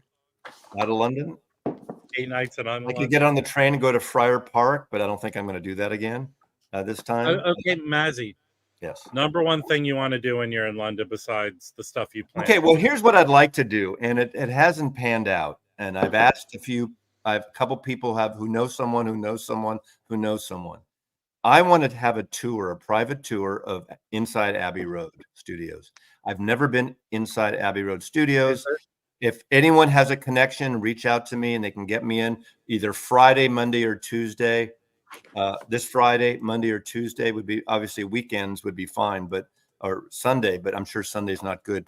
So Friday, Sunday, Monday, Tuesday, anytime I will be there for whatever. Now, in all seriousness, do we know anyone who would remotely have a connection? Yes, and I reached out and it hasn't panned out. I know you made the comment. There's that picture that's supposed to be Paul walking across Abbey Road is from the back. It is. And you made the comment, oh yeah, Paul's at Abbey Road recording right now. Yes. From what I was able to determine, Paul's in New York for the summer. Well, we don't know when that picture was taken, so. And there's some people that say that's not Paul. Okay, as Tony or somebody. Harry, as a Beatles expert on screen right now, do we know typically how much Paul records music? Does he have he has his own studio. He has his own. Right. So I'm curious, do we know how often he records music? That's just my question. Well, he's always working on some project. I mean, we don't know. I mean, he's got his own studio. He worked during the lockdown. Paul's not looking good these days. Well, he's 82. You know why? 83. Oh, Ringo's looking fantastic. Yeah. It's because he doesn't eat meat. Well, they don't. Neither of them eat meat. Ringo's a vegetarian too. Yep. And no alcohol. If he's going to Abbey Road, he could be doing some overdubbing of orchestration or something because he has his own studio now. Not that he records everything there. What do you think the next McCartney box is going to be? Jose. I know Paul's in the Hamptons a lot of the time too, but I mean, I can't see your old comment. I'm sorry, Jose. Oh wait, I don't know who Christian. Hey, hold on, Mazzy. I think I'm not going to call someone out of the blue I don't know. No, hold on. We got someone here. There's a guy named Brandon McCarthy. I think he's related from London. I don't think this is a fake person, by the way. There's nothing that leads me to believe this person's not real. Hey, well, what is the point? I mean, Brandon, nice to meet you. Yeah, I'm going to be in London all week. Saturday, we're going to be running around. Yeah, his last name's 100%. You know, John. Have you talked to Beetle Babe? She might have it in. Yeah, this guy. I think this guy's a relative of Paul's. John, 6-inch piano player who has a great soul channel, who lives in Birmingham, is coming down. He's organizing a few. Wait a second. A few people. We're meeting up, and that's the Saturday. Other people I know in London, I'm meeting other days, but that is the Saturday. We're doing a crawl. I think we're meeting at 11 a.m. at HMV at Oxford to begin with, and they're going to go from there. Hold on. I'm going to do a little investigation here because Brandon's saying he's real. Brandon, do you spend no more lonely nights? Yes or no? I don't think I'm going to be able to call it. Okay, inbox me through Instagram, Mazzy's Music, and tell me anything. My offer is Cinderella. What does that even mean? That's creepy. What does that mean? Hey, Mazzy, I had a question I need the help of the vinyl community. On something this morning. Let me answer Tom first. Tom, okay. Rachel is on the tour. She's driving around. Who knows where? She's on the Trump train this week. So I'm doing today as a fill-in, not a fill-in for her. At my show, we have 268 people. Click the like and subscribe. Donate funds for me to support finding a mono top loader in the UK. And I'm here only Monday, just today. And then I'm going to London tomorrow. Okay, Mazzy, That's creepy, Brendan. Okay, hold on. I looked at Brendan's channel. It was created in 2016, and he seems to like wood-fire pizza ovens. Okay, Brendan, go to Instagram, Mazzy's Music, Mazzy's Music, and inbox me at Instagram. Okay. Mazzy, can you do us a favor and shoot a video of you going to a boot sale? No. Is that light too okay. bright behind me? Kimbo was That's going to right. talk. Is that I better? interrupted Kimbo. Okay. You didn't even consider it. Kimbo, Yeah. I interrupted you. So you Okay, so yeah, I want to get that. I'm trying to decide on my breakfast this morning. I'm gonna have either peanut butter Captain Crunch No. Yeah. or Yeah. Dude, how berry old are Captain you? Crunch. Crunch How berries. old are you? Dana, go with crunch berries, but you got to put a lot of sugar Okay, on them. let me ask you this, Kimbo. Berries. Was that a Trump parody piece? Is that what you were Well, doing? yeah, the peanut butter represents Trump and the berries represent Kamala. Yes. What? No, seriously, Kimbo. You should why do are a those poll, out? Mazzy. Put up a poll for which one. I'm not Hey, I putting- do want to show Harry one thing that I went to an estate sale yesterday and I found. I grabbed a stack of 45s, and this is the Gollywogs. Does anybody know the Nice. Golly? Creedence Clearwater. Yeah, it's Wow. Creedence Clearwater. It's like $100 45 I picked up for. You 50. found that at an estate sale? Yeah, for 50 cents. So what else did they have? If they had that, what else did they have? Well, they had some good records the day before. I went the second day, and I don't think anybody buys 45s, so they. Wow. Nice. That's pickup. it. You can make me small now, Mazzy. I'm getting used to this. Oh, I want to say hi to Jade too. I've never met Jade before. I've met Hi, you Kimbo. I've met these other guys. Yeah. Hey, DNC starts today. Yeah. I've talked about that. Okay. And the tour bus. This week is not only me going to London and birthday week. The Democrat convention starts tonight with President Biden, and then we're going to roll out the hits. We're going to have the real celebrities. Not that celebrities make a difference, but we don't have like list celebrities that no one gives a shit about, like Scott Baio anymore, that type of thing. Oh, that's a shame. Hey, Going to be any WWE wrestlers there? I don't know. They're bringing Macho Man back from the grave. hey, Mazzy, one of your fans is here is under an alias. I think I'm very close to timing them out for a period of time. Is this one? No, this is a new one to me. I don't know this dude, but it's someone here who makes horrible jokes. Made a horrible Dr. joke. Insomnia. Hey, I did not post that. But I'm waiting for one more stupid comment before timing them out. What is my graphic interface? I don't have a graphic interface here. Whatever's coming up here is not my creation, Tom. So yeah, you're not very well lit right now, Mazzy.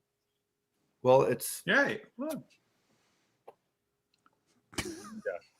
Is your blind up or down, Matthew? It's up now. It's up. So Wednesday, I go in for something called light adjustable lens cataract surgery. Thank you. We're not talking about old men. Now, will you still need your glasses? No. So that means we have to look at your face. But the cool thing is, You can get a ring light now. You can get a ring light. lenses they're going to put in can be adjusted with ultraviolet light. It's just like changing lenses in glasses, so they can fine tune it to get it down just So right. just like the Mind Games cube, you could kind of play with How it. long will you be out of commission, Harry? Well, with the light adjustable lenses, you have to be very careful that you can't get any UV light. So I have to wear really special glasses. Oh, so you'll And look like the Terminator? I'm going to be down because I've got to go in for 3 adjustments, three separate times. So I could be having to wear these glasses for 6 weeks. Loki and Tom, I have no control of that. I don't know what I did. I didn't make anything there, so I didn't do this. So thank you that. Hey, Mazzy, I thought Louis was moderating this thing. What happened? Well, yeah, hold on. Someone's here down here. Oh, okay. Where is Louis? Joey. Louis only shows up if you show Diet Coke. Hey, Joey. Hey, Good up morning, early. Joey. I am up early. I feel like I'm on a radio show. I set my alarm just so I could support Mazzy. Joey's the social butterfly this week. Yeah. Yes, indeed. How many more shows you got before the tour is done? 3 more shows. Are you looking forward to the end, or has it been a gas for the whole thing? Both, but Yeah. I mean, been an amazing tour. It's probably one of the best tours of the last 20 years, honestly. Just as far as like the way people have been responding and the amount of sellouts and all that. There's definitely something going on in the universe about Dada. I don't know what it is. It's just a timing thing because there's a lot of wind in our sails right now. For don't think those of you who don't know, Yeah. I'm going to interrupt you. For those who don't know, it's Joey Calley with the band Dada. They had what 5, 6 albums in the 90s. I mean, 4 in the 90s and then 3 in the 2000s. Okay. And their most known song of the time is "I'm Going to Disneyland." Great. How would you describe alternate, indie, pop, rock? Yes. It's good. It's Yes. good to me. It's good rock. Amazing harmonies. They're on tour right now. 3 more shows. They're playing in New York City. Yeah. This week. The wine. What is that? The City Winery in New York City, and then Go see this show. Really, you will not be sorry. Thank you, Harry. And that's Thursday night, and then Friday. And by the way, Harry, the band's like 10 times better than when you guys saw. Oh wow! What? I mean, that's just what happens when you tour. You get better, right? And then Friday night at Ram's Head in Annapolis, Maryland, and then Saturday night, the last night of this tour, is at the Norva in Norfolk, and that's a great place. There's a question from the gallery for you here, right here on the screen. Will you read it for me? It's too small. Okay, Joey, what was it like jamming with a rock god like Mazzy? It changes you, honestly. When you wake up the next day, it's like, oh, I'm not the only person in the universe. He forgot the chords of all the songs he's playing this week. Yeah, it's humbling. I will say, you know, when you have that dream, you wake up and you forget the combination of your locker in high school. It's like I can't remember the notes on my bass. I swear to God. I mean, you're talking about dreaming. I wrote that song, Disneyland. It came to me in a dream. I swear to you, it's the only song. You think you're Paul McCartney? It's the only song that's ever come to me like that. I got the melody and the title of the song, which went by me on a bus. And it was the ironic 90s, and there was a war on television, and it just, I just ran away from home. Now I'm going to Disneyland, yada, yada, yada. I wrote about, 25 lines, went back to bed. That was like 5 a.m. Got up at normal rock and roll hours, which was like noonish, and then finished it.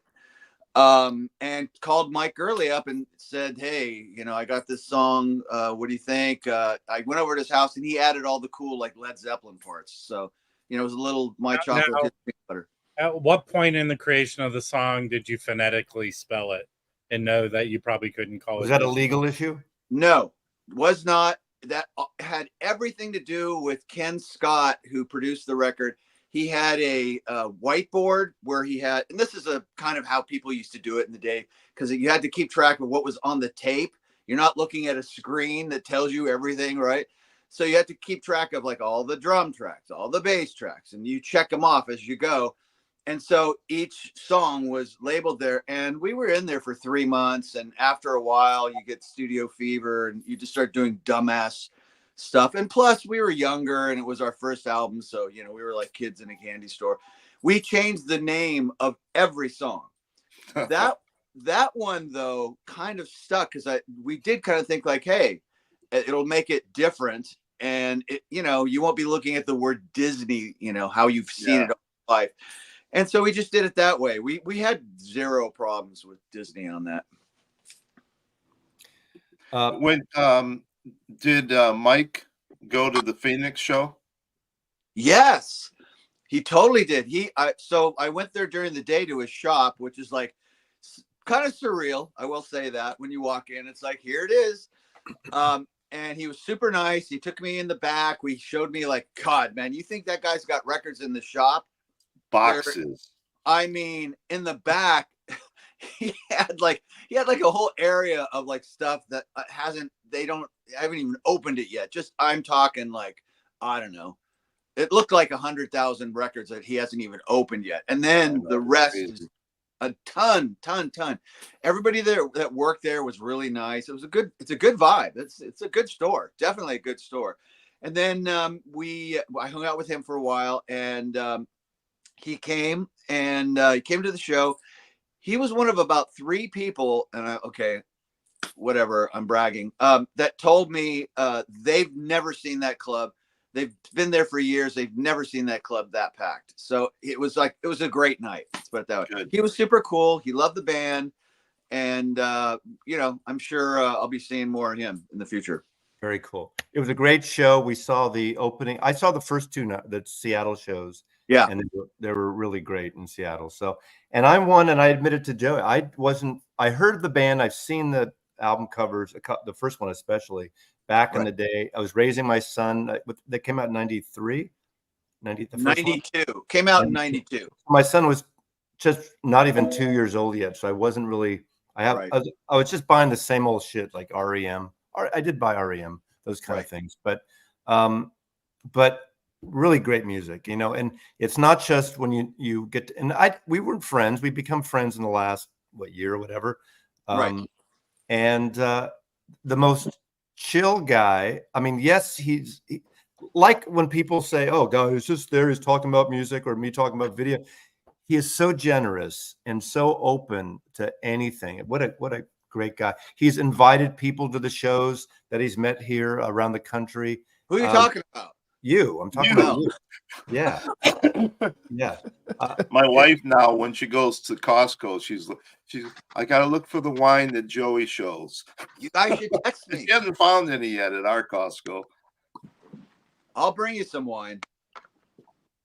There you go. There you go. There you go. Wait. All right.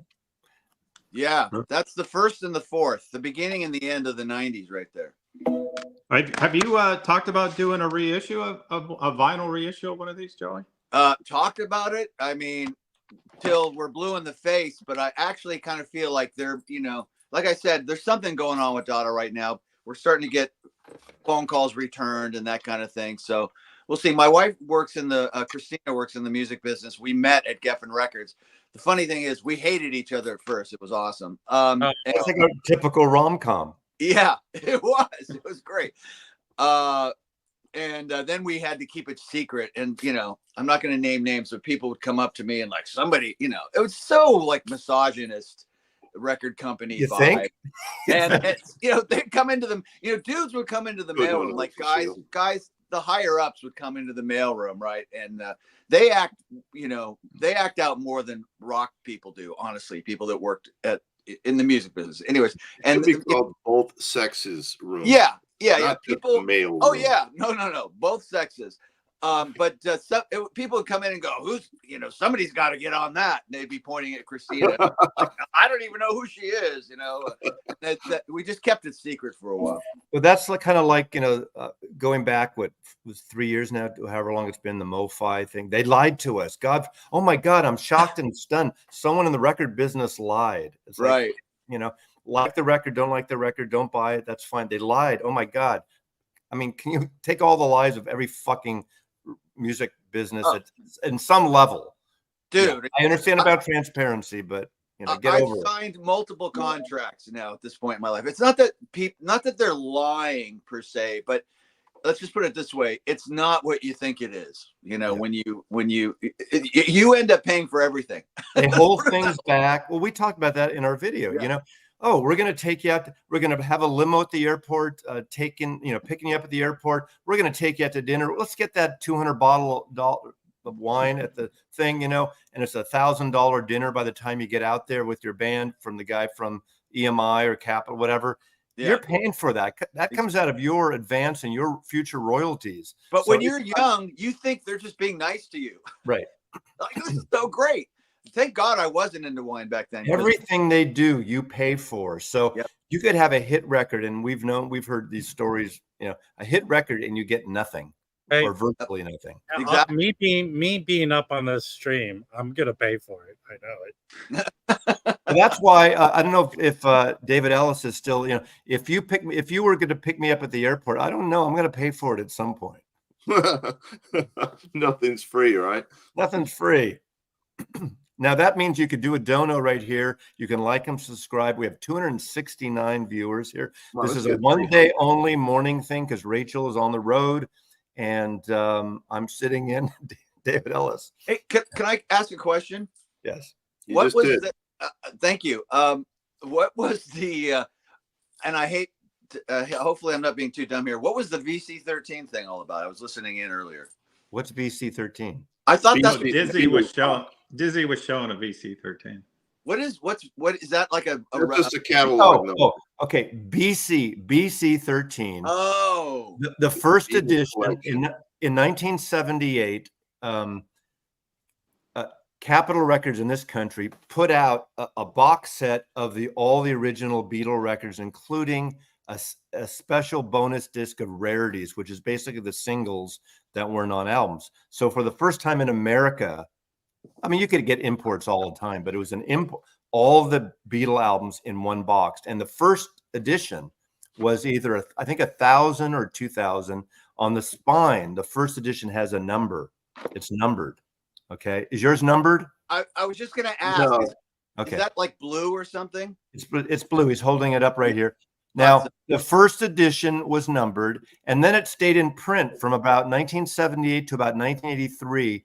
They kept putting them out. The thing about it was they were not pressed specifically for the box. So basically, they made the boxes, and whoever pulled on the shelves, whatever copies were going, and they put them in the box. So you could get a record pressed, last month and one a year ago. It just depends. There's some are tube cut, some are the solid state cut. is that why you guys were looking at that yesterday and today? Because it might be well, that's not part of the box. So Dizzy okay. had a copy there. That was someone put it in that box. It's only British releases. And in fact, when it first came out here, each album had that. You know how imports had that loose shrink wrap on them when they were in American stores? Yes. Yeah, they were loose shrink wrap the first batch, or this. I don't know if it was the first batch. One of the batches, and had the import logo, like a sticker on the outside of the shrink. And what's nice about it, people like it because they're analog. They're analog. Now some are tubes, some are it's all analog. So, and they go from anywhere from $350 to $700 or $800. Yeah, they're over $5 now. Yeah, they're over $5 now. So if you want to have the ultimate, get the mono box set, get the BC13 because they're stereo. Pretty much covered right there. I have the mono box, but I don't have that. I remember those though. And then the Horseshoe Magical Mystery Tour. That I want. Yeah, because that doesn't have Magical Mystery Tour in it. Remember, because it wasn't. I have that. Yeah. I gotta get it. So it's a good way. It's a good reasonable way. And the thing is, I find that most of them, when you see, they weren't played a lot for what people left them in the boxes. So usually they're in good shape. So between $500 to $700, give or take, you get the nice Beatle collection, the imports. I got my first Horseshoe the other day with Rob Wax. Yeah. Oh, was it with you? Shit, I can't remember now. I think you didn't get it with me, but you showed it to me on my stream. Oh, okay. Okay. I can't remember now where I got it. Anyways, that's my first Horseshoe, but it's the Stones got Live If You Want It. But that was pretty cool, actually. Oh, no, wait, you did get it. You got it at yeah. You got it at yeah. Safari. That's right. Yeah. I got that at Beatles. Yeah, that was in there, but someone put that in because that's not part of the box, Dizzy. That's yesterday and today. We'll have to see what that looks like. Yeah, you're muted. We can't hear you. Can I unmute you? Hold on. Okay. Talk again. I have an announcement. You have an announcement. All right. There is a black dot. No, not a black dot. I can see the butcher block below. Well, nice. I will look at that. Why it was in that box then. Okay, Dizzy. Put it in there to hang on to it. Dizzy, let me talk to Dizzy. Lock your door. Don't give out your address until I get back from England. I'll be right over. No, and we'll talk about it. I only have 4 butchers. I need 1 more. No, we'll talk about it. I don't have a paste over, but I don't need a paste over. I don't know if you can see it, but there's the black dot is there. No, that's not where it has to be to the right of the trunk. To the right of the trunk, a silhouette of a sweater. A V. Yeah. Well, we'll look at it. I'll look at it when I get back. That's cool. Well, you can see that a number, and you can see below the I mean, it's obviously that it's been a label put over a label, because you can see You're going to see this right here, Dizzy. It's going to be in that spot. You'll see that black part of his sweater. On the right side of the record, right of the trunk. Yeah. That's it. So, So there you go. So when I get back, we'll look and see. We'll find some heroes for the next auction sometime in late. Wait, just to make him Harry, how much, if that is a butcher cover, how much would that be? This one, or the one he's got? Yeah. It's a mono. Mono. I'm gonna say you could easily get 500 for it. That's not bad. I mean, it could go higher, but it just depends on how much wear and that kind of stuff. yeah. The stereos go for a lot more Oh, Why is that? because initially they shipped 750,000 copies of this album, just like this. Yeah. And when they recalled them, 50,000 of them were destroyed. So, there's over 700,000 out there, but only maybe 20% of them were stereo. Yeah. Okay. Harry, can you hear me, Harry? Yes. To the left of the black dot, it says stereo, and to the right, it starts off with T and a number, 4 letters. Well, that's four just numbers. a catalog number. Yeah, that's on all of them. Well, Yeah, if it's just a T, then it's a mono. Mazzy will be able to show you though when he gets there if it is a butcher. Yeah, But I'll you tell can definitely, there's no doubt, you can see that dark spot through the paste over. It'll be clear to you. Headley, no problem, Headley. I have no problem with that. I like other music, as you know, Headley. what happened? Is the dark spot like a dark line of black? It's a V. It's a V. Yeah. It's like It'll look just like that. it's that. See that his shirt there? Hold on. It's that V Oh, cool. You'll see that through the pasted over Yeah, on the I right see. side of the. It'll look Ringo like needs that. to look like he's holding in a fart. What the fuck does that even mean? Jesus.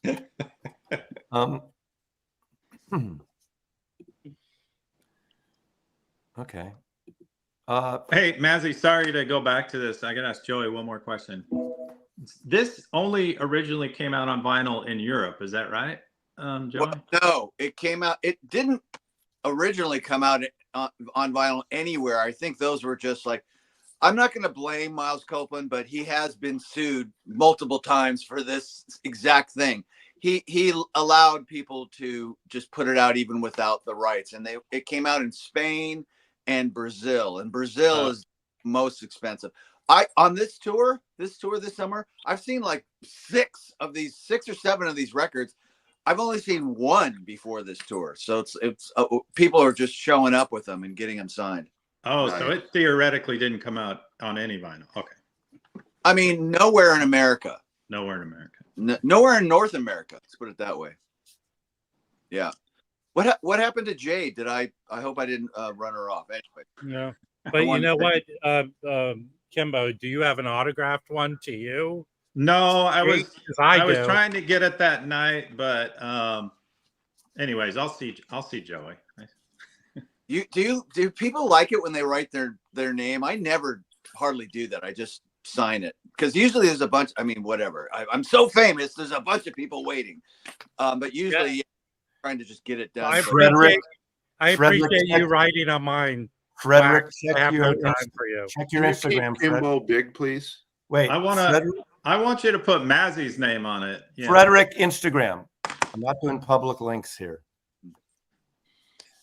I you know what? Honestly, Rob, I should just write that on everybody's. Wax. I have no time. Well, you know the famous thing about Steve Martin is he gives a card saying, "This card officially says you've met Steve Martin." I think you should do that. I'm sorry, Jeremy. We don't talk about Queen box sets on this channel. If you say that one more time, you'll be disqualified from watching. Yes. Mazzy has weird roles. That's a joke. If you don't know the joke, yeah. I have my favorite autograph. I think it's right behind me. is when we hung out with Bill Murray on the Sting tour, and he took my pass, flipped it over, and he goes, "Let me look at you." He goes, "Okay, this is how we used to do it in the old days." Bill Murray, and okay, circled it like you passed. So I've got that. I love that. My favorite Bill Murray story is I did a test screening of the Fantastic Mr. Fox that he came to, and we put him in VIP seats, and he filled out a questionnaire, and he wrote, like, you can rate each performer, and he goes, worst performance they ever did. It was like hysterical. I picked up yesterday an autograph record. I didn't even know it was autographed till I got home. I picked up this Jimmy Heath record, and it's autographed on the back. I like that autograph. He's got a killer day. I got an autograph. Yes. Jimmy Heath's awesome. I like autographs that you can read and know what it says. You're not going to like mine then. I've seen it. It's just an X. Hey, if anyone wants my autograph, it's just an X. Hi, everyone. Hello, Frederick. Frederick. Hi. I spent the last 4 days at a festival, so I don't know what happened. What is this a replacement for Rachel's show? Well, wait a second. Last week you spent a couple days at a festival. What's going on? Has the Molly worn off yet? Rachel finally discovered that everything she's been saying about Trump is bullshit. That Trump actually did lose the last election. That the fake news stuff about Trump and all the stuff he's saying is bullshit. And she's on an apology tour. She and Sue are driving around British Columbia, camping, or not camping, glamping, whatever they're doing, and couldn't handle this week. So I'm doing my own show this morning, and then I'm leaving for London tomorrow. And it's not a replacement. I could never replace Rachel. I adore Rachel. We disagree politics. We like the same music. This is a whole different thing. It's an entity. We already got the politics out of our system. We got the British, the history of Britain. What is it called? London, a biography. We talked about. We talked about what's his name? The illustrator that did the Hope poster, and George Harrison. And Mazzy's not an over-explainer, everyone. Yeah. I am not good at this, and this is like a one-off, and it's very rare for me because it's hard. Now, I will say this. Let me say this. Give Rachel a minute. Russell's comment. I admire. Can you imagine doing this 7 days a week, 3 hours a day, every day? Dang. I could not do it. Wait, Mazzy, I don't have to imagine that. Can you imagine Rob doing that? But it's also touching, although that you won't be gone for what, like a week, that all your American friends want to say goodbye, and so it's very touching that hey, Nick, there are certain channels, all they do is take other people's content and rebroadcast. He's a thief. If he's doing that, he's a thief. Yeah. Wow. That's cool. Very cool. Very cool. Very cool. Because Dylan's a total dick. I like Bob Dylan. Jimmy Heath was a baseball nut. Oh, I didn't know that. Okay. Well, I did watch. I rarely watch sports, but yesterday the San Francisco Giants beat the Oakland A's in the last time the A's will play in Oakland ever. Oh. And they beat the A's, so the Giants are only 10.5 out, so they're making the move. Yes. Come on. Right. Now, so the Oakland A's, because the shit ass owner of the Oakland A's doesn't know how to do anything, so he's going to move to Sacramento. Basically, they're going to be a moving to Vegas. They're moving to Vegas. Well, but Vegas still hasn't committed to and designed and build a stadium, so they're going to Sacramento temporarily in a minor league place, and then they're going to go to Vegas supposedly. So basically, they could be a road team forever on a permanent road trip. So I think they're going into that Tropicana spot. I don't know. Do we have any Vegas fans here? I don't know. Have they built something? Well, they just took down the Tropicana, and I've heard that they're putting it on that block. But wow, that would be good. So the Vegas A's, are they going to keep the 8? Or they call it the fucking A's? What are they going to call it? Hello, Vinyl Richie. Nice to see They're you. going to call them the Aces.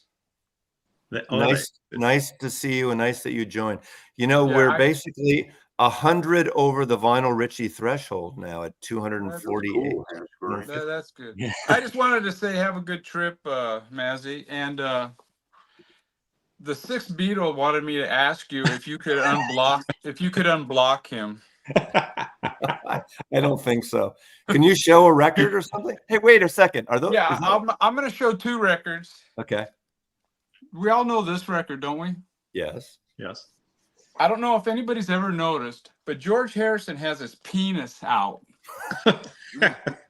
Well, as long as he's not pole vaulting, That's he's a okay. rare version, right You there. see what you want to see.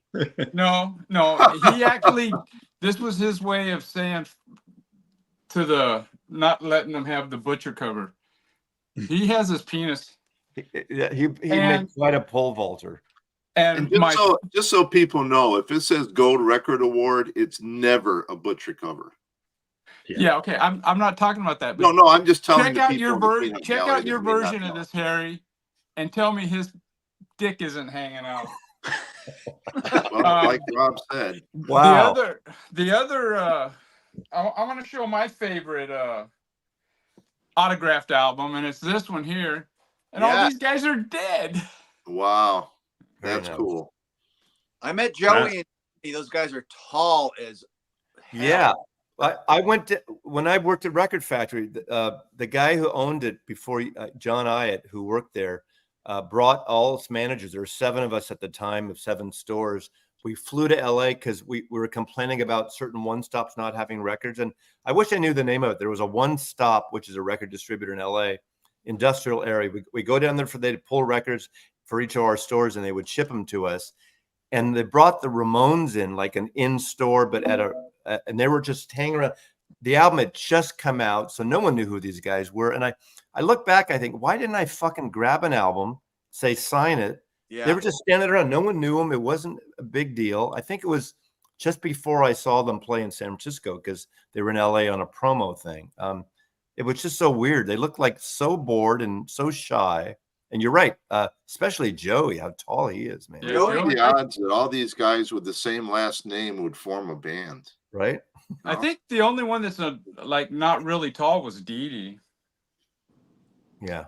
But Joey was he's Which is the Ramone that produced the Replacements album?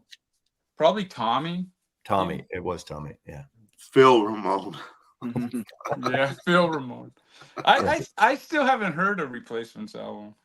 I think you should get Tim. Or I've tried, Richie. I can't. I like a few songs, but I don't know something. I think I would like their first couple. Let It Be. You should get Let It Be. Your own lampshade. It takes a while before. Like I got him Let It Be when it came out, and those when it came out, and I liked it, but I didn't love it. But all of a sudden, not for everyone, the Replacements, it hits you at some point. And you Alex Chilton is a great song. Replacement. That's a good song. Yeah, he's a great singer. Well, yeah. He has nothing to do with it other than the song's named after him. You know, it's funny. Up until a year ago, I never heard the UHQR of Pepper. Now, for those of you who don't know, that UHQR is when MoFi owned the name UHQR, and our mutual friend that Kimbo knows, Mark, had it here and brought it here, and we played it here. And I've never heard a Sgt. Pepper sound that good in stereo. It's an amazing. What were they selling it for? How much? Well, I think they were asking like around $1,200. I think Coffee Dave bought one for a lot. I saw one recently for a one-off. Someone was trying to get rid of it for $600. I almost went for it, but I'm at the point in my life right now. I don't need another one. And now, here's a question, Mazzy. Who owns that? If the metalwork and stuff still it doesn't matter. It'll never have. I don't even know if it exists. I'm curious. Does MoFi still have that? Well, since Chad bought the name, does he own that, or what? Well, he doesn't. I don't know.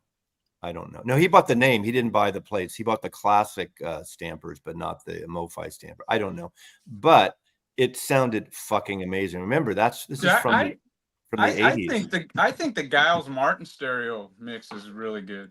Yeah. It's I'm gonna uneven. take my dog out. I'll be back. Well, Well, what do you thank you for letting us know, Harry. think? Yeah, it's not, What does that mean? He's gonna take a piss? Who's your uncle? Did your uncle assist Peter Blake or Michael Cooper? Who did what did he do on it, Goose? At the I time, that remember was the most expensive record cover to design at the time. what Well, I'm gonna besides go. the red one? What's the one to get besides that? I would just get an early UK, like a first or early UK mono or stereo. I mean, that's Well, the ultimate one. But you any know of those, like the ones in that box, the blue Just box. get the Giles Martin one. You'll be Hey, happy with it. I found a mono not too long ago, and the stereo is much better. Get a stereo. Yeah, I agree. Stereo. Anything after 66, go stereo. I gotta go. I'm doing some work on the roof, so That Okay, would be be careful at your age, Careful. advanced age. You shouldn't be on yeah, the roof. at your it's advanced crazy. age. I can go on the roof, but the Secret Service can't go on a sloped roof. You know. Take care, everybody.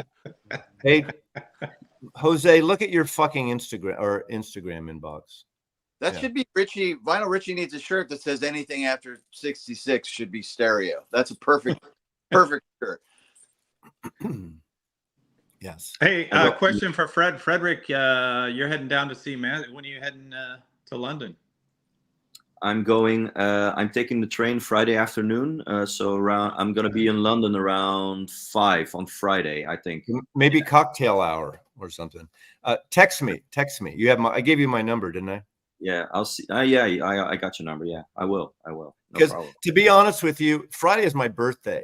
I have not made plan. I purposely didn't want to make plans and do a whole thing because I want to have a nice fucking drink and a nice fucking dinner, even if I'm on my own. But we'll see. I don't want a group. I don't want a big group of people. Type of Nothing thing. sadder than someone eating dinner by themselves on their birthday. Oh, it wouldn't be the first time in my history, but because Rob, sometimes that's why we're pitching in together to get him a companion for that. No, because when Michelle and I were together all those years, like she'd go on these photo shoots on location, sometimes for a week long or 2 week thing, and I'm fine with it. Let's have a martini first. Maybe I'm the most terrible person in real life, so You might be that. Usually, people who are horrible say stuff like Any Tinder date starts with a martini.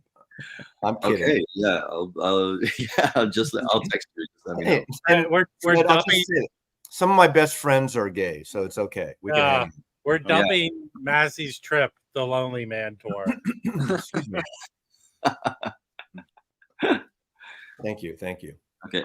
No, this is my second time to London alone. I went for the concert for George in 2002 for a week, and it was great. Okay, hold on a second. Here's another guy to bitch about everything. So there you go. Hello. Jose. Hello. So we got 262 people watching. Thank you. Press like, Wow, the that's thumbs pretty up. good. This is a one-off Monday stream. If those of you know Rachel's Ghost, she's on the road. She's canvassing for Kamala in Canada. And we're here to talk music. Then I leave for London tomorrow. This is a one-off. I don't know if anyone else is going to do morning live streams for the next few days. Oh, Arnaldo, thank you. Arnaldo was so generous for me when I went last fall to New York. I stayed in Queens with Arnaldo and Walter at their place. So thank you again. Thank you very much. Hey, guys. And now, no, I don't want any bickering within here. Let's go for the outer good, the outer force. Shut up, Mazzy. Shut up, Mazzy. What makes you think he's talking about you, Rob? Exactly. That's the whole point. All right. I set it up. Okay, so he said I don't want any bickering. So I bickered to him. Whatever point you want to make. Okay. Yeah. I can play that game too, Wax. He may not come back. I'm not being passive aggressive when I come up on screen. That's all I'm saying. Yes. Okay. Temper it down. Oh, Hey, no, Mazzy, don't one put last me next question to him, before I leave. Please, Yeah. please don't put me next to him. Wait. Yeah, thank you. Oh, you don't have to make me beg. When Joey was over Friday, you guys didn't talk the Millennium album at all, did you, on Friday? Oh no. Oh, I forgot. We didn't even. I'll see him when I get back. If I have a couple of copies of Millennium here, if you're interested in one, we can work something out. Really? We can. Yeah. Let me. I'll show you. Every record store I went to on tour, I looked for that record. How many records did you end up buying while you were on tour? Not that many. I think I bought about 9 or 10, and then fans gave me 2. So. Did you buy anything at the In-Groove? Yeah, I bought. You know what? I bought that Attica Blues. I was actually looking for that. He had a. Yeah, I love that. And I bought. I bought Blondie, Plastic Letters.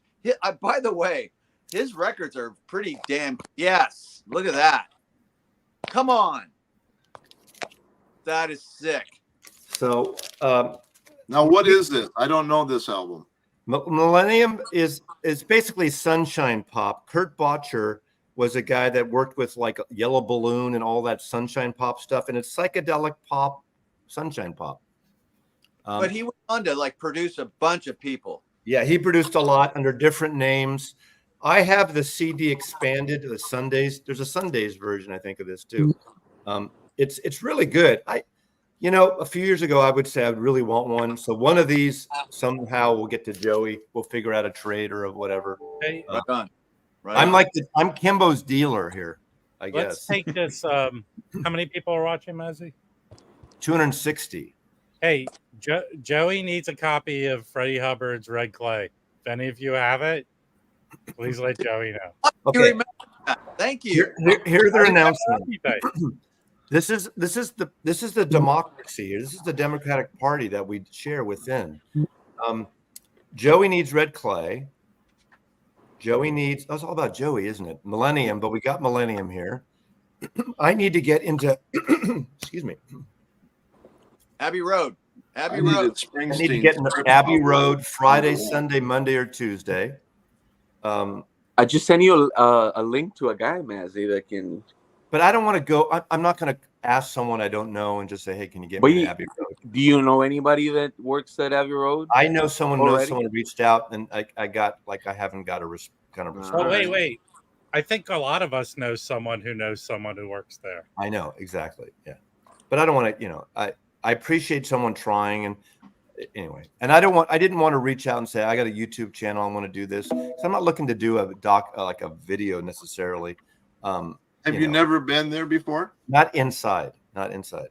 Isn't there like did they just stop there? Yeah, Kurt Bottcher produced the first Association record. Isn't there like a thing that they say that every person is like there's like 5 people between you and someone very 6 degrees of separation. And Kevin Bacon? But I know I have like second degree. I know someone who knows someone who works there. But hey, Frederick, I'm trying to insert one more extra person between me and you. Like,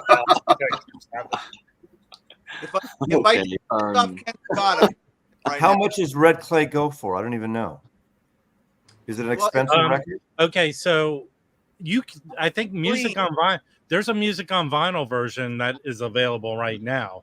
It sounds good. If you get a true OG of it, it's like $40 on up. It could be a lot more, but $40 is around the price. It'd be nice to be an OG, but it doesn't have to. I just want it to be clean. That's all. But there's a music on vinyl version that I think you can get. Not hard to find. It was the beginning of the year, so yeah. Mazzy should be able to find that easily. And yeah, I don't even know if I might even have it. So I'll look and see. That's one I do not come across often. There's another one, the Straight Life, which came out I think right after. That's easy to find. Right. But Joey's going to New York. I'm sure Billy will hook him up when he goes over there. Yeah. Hey, I'm going to say it right now. Anybody who wants to get on the guest list in the New York, any VC members. Hey, I'm in New York. What day are you playing? Say it again. I said I'm in New York. What day are you playing? I'm playing Thursday night at the City Winery. City Winery. Yeah. Okay. Do you want to go, Arnaldo? Let me see if I have If any you work. want to, okay. Yeah, Think no, about let me it. see if I have any work engagements. I may If you have something want after to, work. text me and I'll hook you two up. And I'll put you Oh, on. great. Thank you. I He'll can put you on the list. Thank you. Yeah. It's a good show. Yeah. Great show. Yeah. I've been there quite a few times. It's a really cool venue. Well, this is the 4th city winery we've played on this tour. It's crazy. Is it a brand? City How's the Winery? merch doing? Are you almost out? We've re-upped a bunch of times. We ran out like 2 times. But we've got the new Who the Fuck is Dada shirt designed by me. What? I haven't seen that. I made one just for me for this tour, and everyone wanted it, so we had to like get somebody to make it real fast. So we have some of those. I want to thank you for wearing the It's the Music Stupid. You bumped up a few sales on that too. I'm waiting for my new one. You know, they got delayed because I ordered some to bring with me, and the extra larges showed up, but the larges didn't show up to take to the UK. I need them. They're very inconsistent in terms of times. I ordered them the same time. Yeah. So if anyone wants them in this channel here, UK, US, It's the Music Stupid t-shirt. Show it. There it is. That's the shirt. It comes in black and heather gray, which I quite like too. And you can buy them at the link below on my channel. And it takes a few. I want one that says it's the stupid music. Yeah. I have to wear black because on stage I sweat like just a pig on stage. So the gray one is no good. But the only reason why I don't have mine is because there was a girl in Phoenix walking around with a Bowie shirt that I thought was really cool. I could tell she made it herself. And I said, hey, I love that. I want that shirt. And she goes, I want your shirt. And I'm like, you want to swap? And she goes, yes. And so I was that how it starts? Yes. Yeah. How it starts. I was trying to be all polite, like I'll let her go in our backstage. Yeah, I like those boxer shorts. But she just threw off her top. Like, no problem. Just took it off and it's like, okay, we'll do it like that. Boom. Can someone out there make a shirt for Harry that says I'm lost and put his address on there?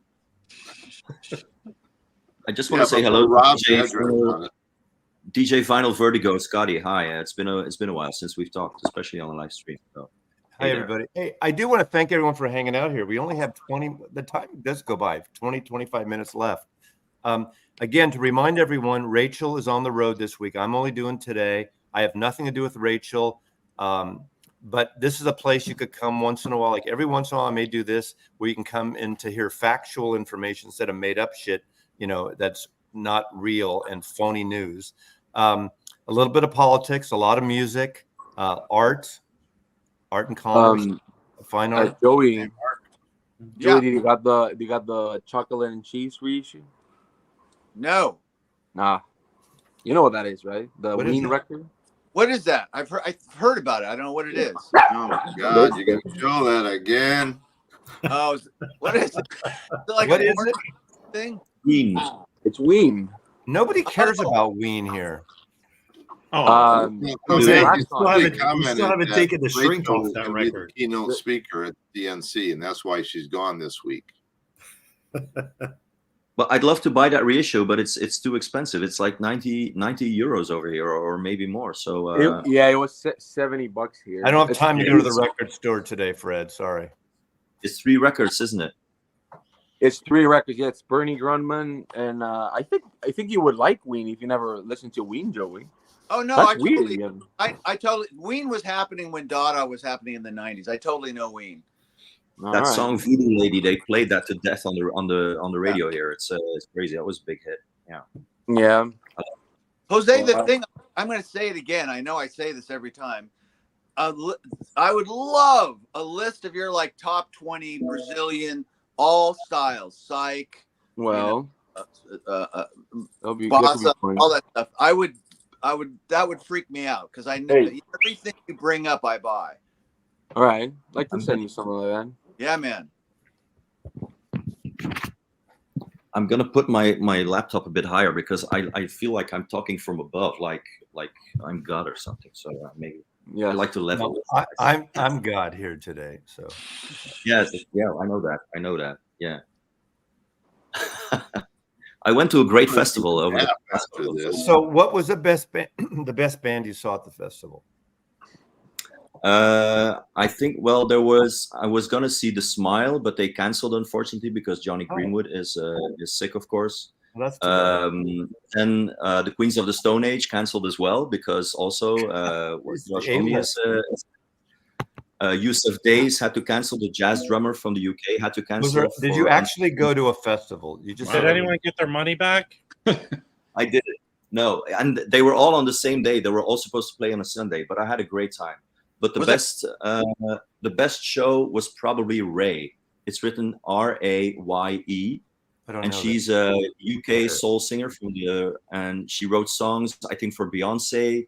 And her record company didn't like her own work, but then she decided to release it on her own. And now she's won. She has a big album out. I did hear about her. Well, Atlantic didn't Atlantic drop her? Yeah, something like that. And she won like 6 Brit Awards with her album, and it was a show. It was just incredible. If you can see her now, because next year or in 2 years she's gonna be Beyonce at that level, you're gonna pay $200 to see her. It was incredible. It was very, very good. Real soul, and it was like also her physical appearance also reminded me a bit of Amy Winehouse. You know, she had like, I don't know. She looked fucked up. No drugs, well, she does have a song about addiction, but I think she said yes to rehab. You know, try to make me go to rehab. Well, yes. I don't know if she went through rehab. That's just a thing, but it was amazing. Raye, Raye. It was a great show. It was fantastic. Yeah, I heard Atlantic Records dropped her. And again, she wanted to do her own stuff. So, you know. Wow, she does look like Amy Winehouse. Yeah, she has the same kind of physical appearance to me. But I saw a lot of great Belgian bands that you never heard of, like Coeli, who is a great R&B soul singer. Amen Ra, but that was a bit too heavy for me, which is, I don't know if what's the guy who does the Metal Minutes? Thor. If he's here, but Amen He Ra. doesn't know that band. He doesn't know that band. No, probably not. But you know that. I saw a lot of great stuff. Soulwax was there, the Belgian band who were Too Many DJs before, and was still Too Many DJs, who did that mix album a couple of years ago. A great new post-punkish band, English Teacher. That were pretty interesting. You know, it wasn't, for an hour, it was maybe a bit too mixed level of quality in the songs, but they're a promising band. So yeah, but I had a great time. It was a great festival, and it's just 15 minutes from here by bike. So I sleep in my own bed, have my own toilet, my own shower, and it's nice to go to a festival. Yeah. I got a question for Arnaldo. If we can talk business for a second, is there anything now? We've talked about you work for a major label. I can say that, right? Yeah. Arnaldo worked for BMG. Okay, there's BMG, Universal, and Sony are the big 3, I guess, and then they eat up everyone else in a way. What are the big BMG records out now? I know you probably can't tease new things unless you want to drop something here, but what's something that is exciting to you? Not necessarily the biggest album that BMG has now, but records that have come out very recently. I'm looking forward to the next Lady Blackbird album. Oh, right. When does that come out? That comes out in September. Ooh, that last one was a surprise for me, and I went to see her play. Yeah, it was a surprise for me too. I had no idea who she was. She signed out of the UK, so I wasn't really close to the project. And when it came out, people were asking me, the first one, like, "Oh, do you know your label put out a really cool album?" I'm like, "Which one?" They were like, "Lady Blackbird." I'm not familiar with her. Let me check her out. A viewer sent that to me, and I just was blown away. And I don't know, like one of our next biggest releases. I'm not particularly a huge fan. I mean, I like her music, but she is already kind of huge. Is Lainey Wilson, the rising country star. Yeah. And everybody, I think, knows Jelly Roll by now. I don't. Yeah, Jelly Roll is he's a crossover now between country and rock. Let's call it Americana, maybe. And and then there's a lot of smaller less visible releases that have been coming out that I really enjoyed, like the new Mark Allman record, which is a covers album, and like late 60s, early 70s covers. A lot of them for me were obscure. I didn't know a lot of these covers. And the Travis album, actually, I liked. Is it a new Travis album? Yeah, it's a new Travis album. Is it good or? No, it's good. It's it surprised me. I went into it kind of like hesitant because I used to like the earlier albums, and then actually I was very pleasantly surprised. It's a kind of like a somber album. Yeah, those are some of the big things. Yeah, I'm looking. I have a question. If you work for BMG, are we ever going to see something that's equivalent to a cutout record again? Never. Can I show the weirdest? The reason being is that vinyl in the U.S. at least is one way. So record stores don't return them. If they discount them, it's only up to them. But once it's out of the warehouse, that's it. Can I show before you'd have a lot of these cutouts because record stores would return records, right? Mazzy probably is familiar because he worked in that era. I worked in that era.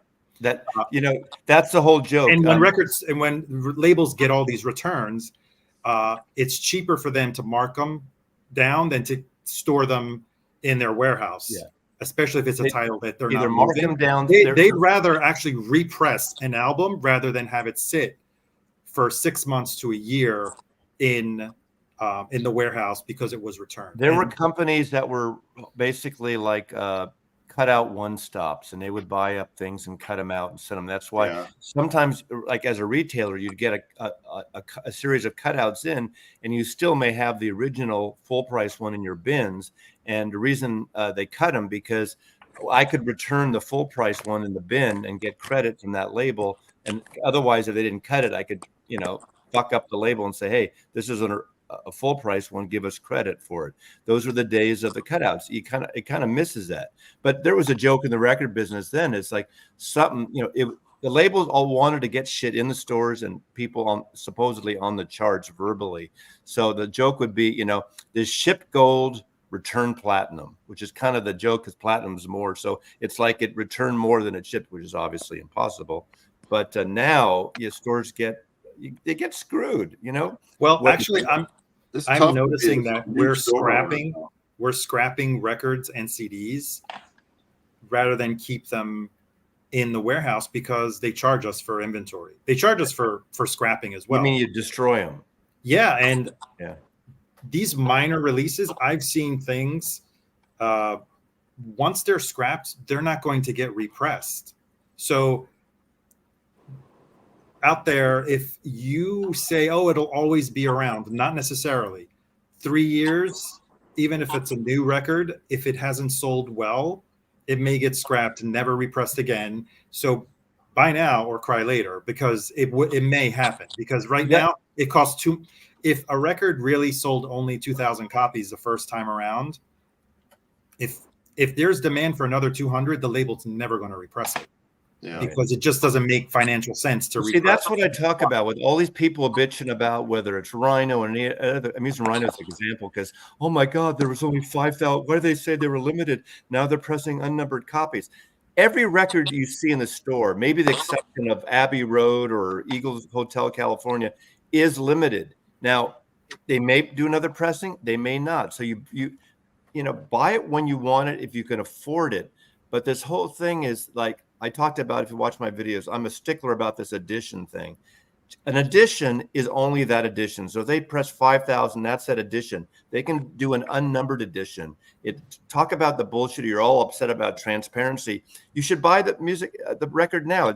That's why record store days work for labels because you're encouraged to buy the record now because you have no idea if it's going to be around in 6 months or even next week. So you tend to buy it now instead of saying, I don't need that now. I'll buy it next year. Then you're on to something else. Record Store Day is about FOMO. It's about making you buy that thing now. That whole thing. Can I show back in the day too is a way to manipulate the numbers and make more money because this is before POS. So it was all about what was shipping out. That actually went against the RIAA making a record gold, which made the thing sell. They were trying to perpetuate its own thing. Then they could go dump 500,000 records in the ocean if they wanted to. It was it was a big scam, but now actually, to add to that, what you're saying about the RIAA certification, before working in the music industry, I used to work for an auditing firm, and I worked for the auditing firm that actually certified all of the RIAA records. It's now RIAA, for people who don't know, is the Record Industry Association of America. And I think it was like early, I think it was 2002. Remember when they made that huge, RCA made a huge marketing campaign about Elvis being the artist that has the most certified gold records? Yeah. I actually did all those certifications. And I was pretty much a stickler about what the record label was giving us in terms of proof. Well, and the standard is that you can't certify a record because of the whole game that they used to play in the past, that they'd ship them out. Right.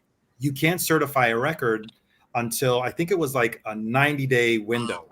Before 3 months, you can't certify a record gold. Now it's different because there's digital involved, and that is obviously that's foolproof, right? You're not playing around. Once someone streamed it or once someone bought a digital copy of it, that's it. That the statement really tells you that it really happened. Unlike physical. But now again, you can make the same argument that vinyl, once it's out, it's out. So for sure, if you shipped it, you can ship it. The whole sound scan thing is totally different. That's the part, like the RIAA doesn't. Things shifted in 92, 93 when SoundScan. All of a sudden, country and metal and rap were huge, and because no one reported that. But the whole RIAA certification doesn't rely at all on SoundScan. Like they're two different things. And but even the SoundScan charts are very manipulated. Okay, I don't think that the whole point of sale thing is really truthful. I'm going to stop this for a second because we have to go to the children's table, and Jose's been wanting to talk about some albums he wants to show. So, no, I want to show one. Okay, one. You've been patient. This will be a 15-minute thing. No, I want to show my weirdest BMG record that I own. What is that?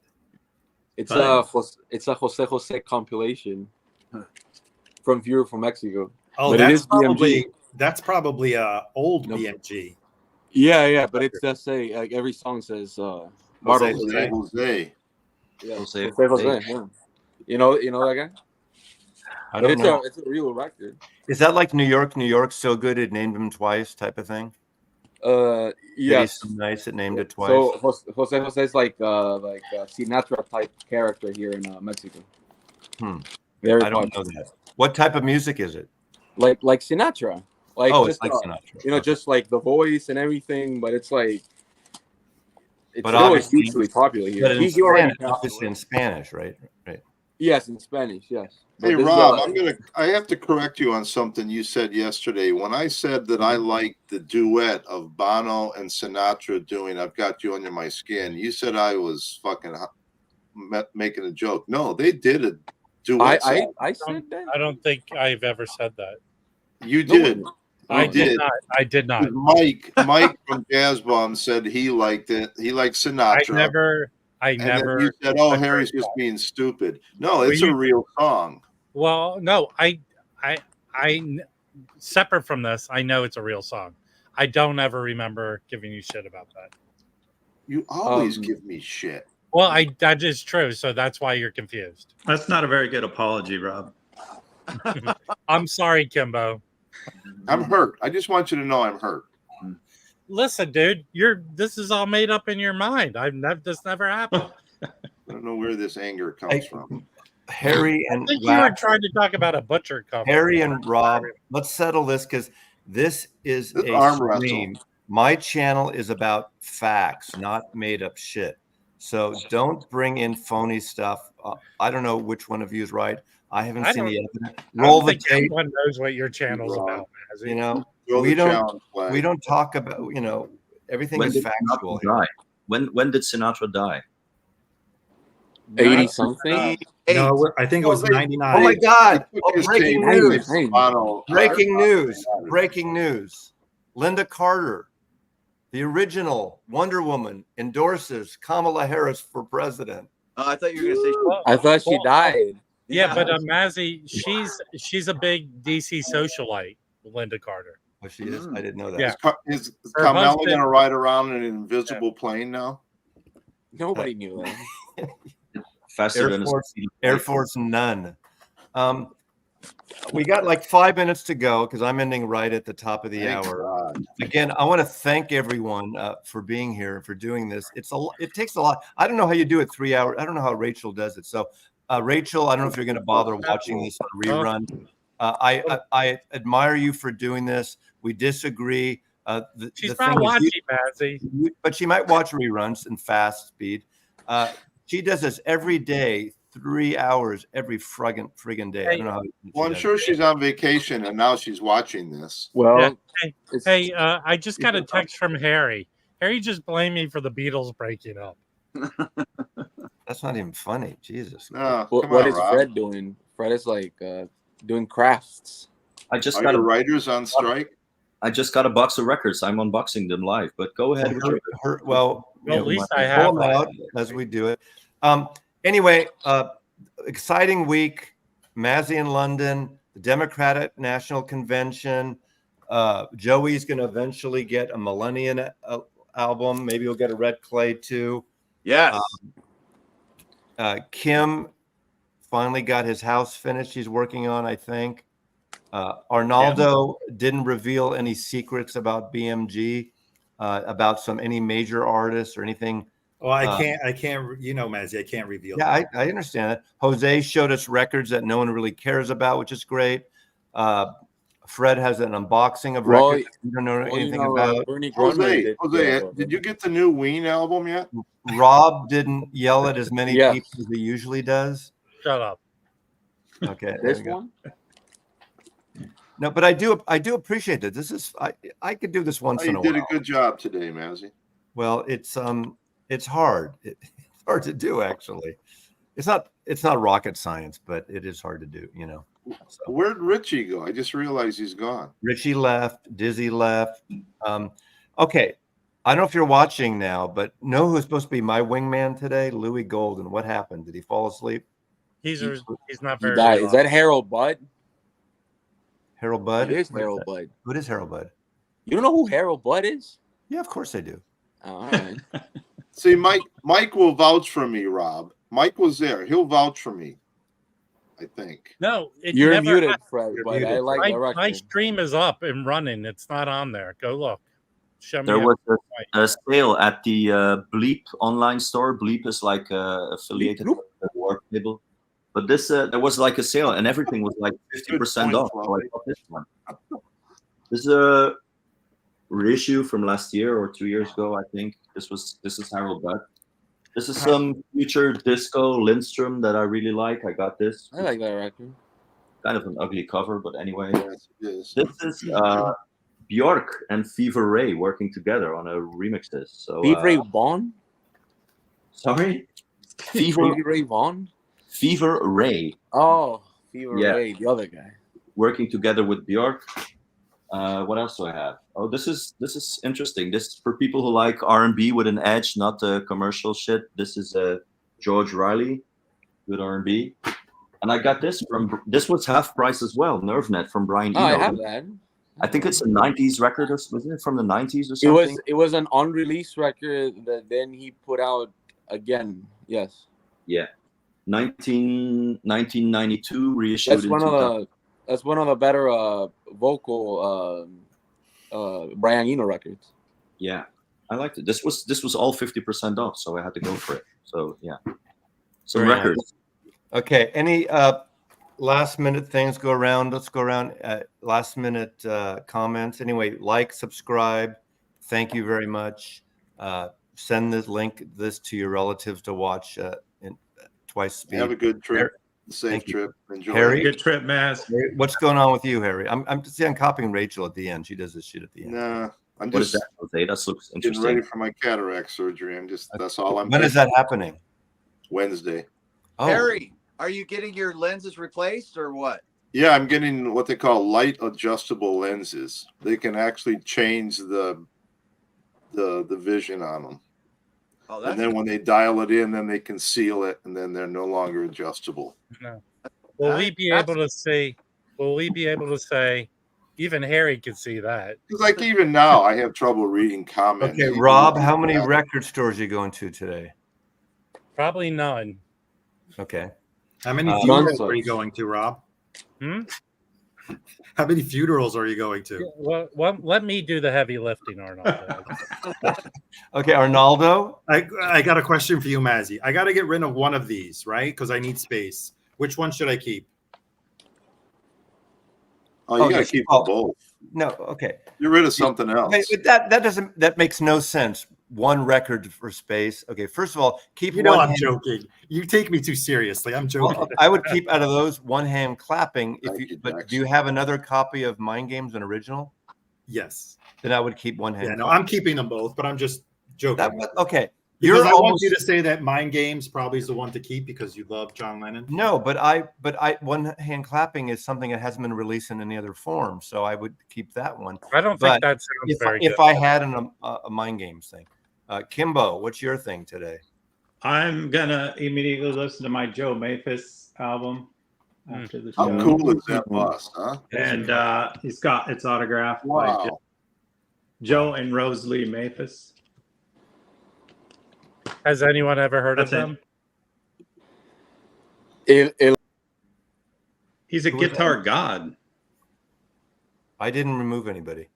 Okay, Fred, what's going on today? I'm just gonna. I'm 50 years old. I spent 4 days at a festival, so I need a couple of days to recover. I beat you the other Stop day. doing that. So do you take the channel? How do you get to the? Yeah, I take the Eurostar from Brussels directly to London. Yeah, so I'll be in London around 5, I think, and the hotel is just near the station. So I'll text you when I get there. So have a safe trip. Okay. Are you going by yourself? Yeah, because yeah, I am. My husband's staying at home. You didn't tell him who you're meeting with, did you? I did, I did, and that's why he said, "You go." I don't want. Oh, whoa. Okay.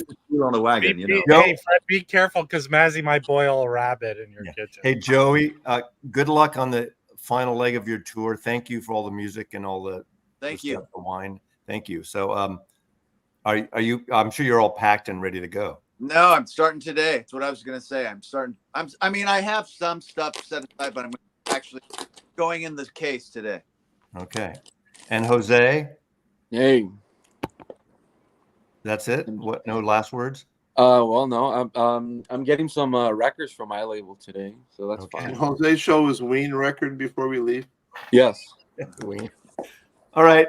Thank you, everybody. I really appreciate it. Go watch the Stratocaster 70th birthday video that Joey and I did, because it was just a very loose hangout for 40 minutes. We had a good time doing it.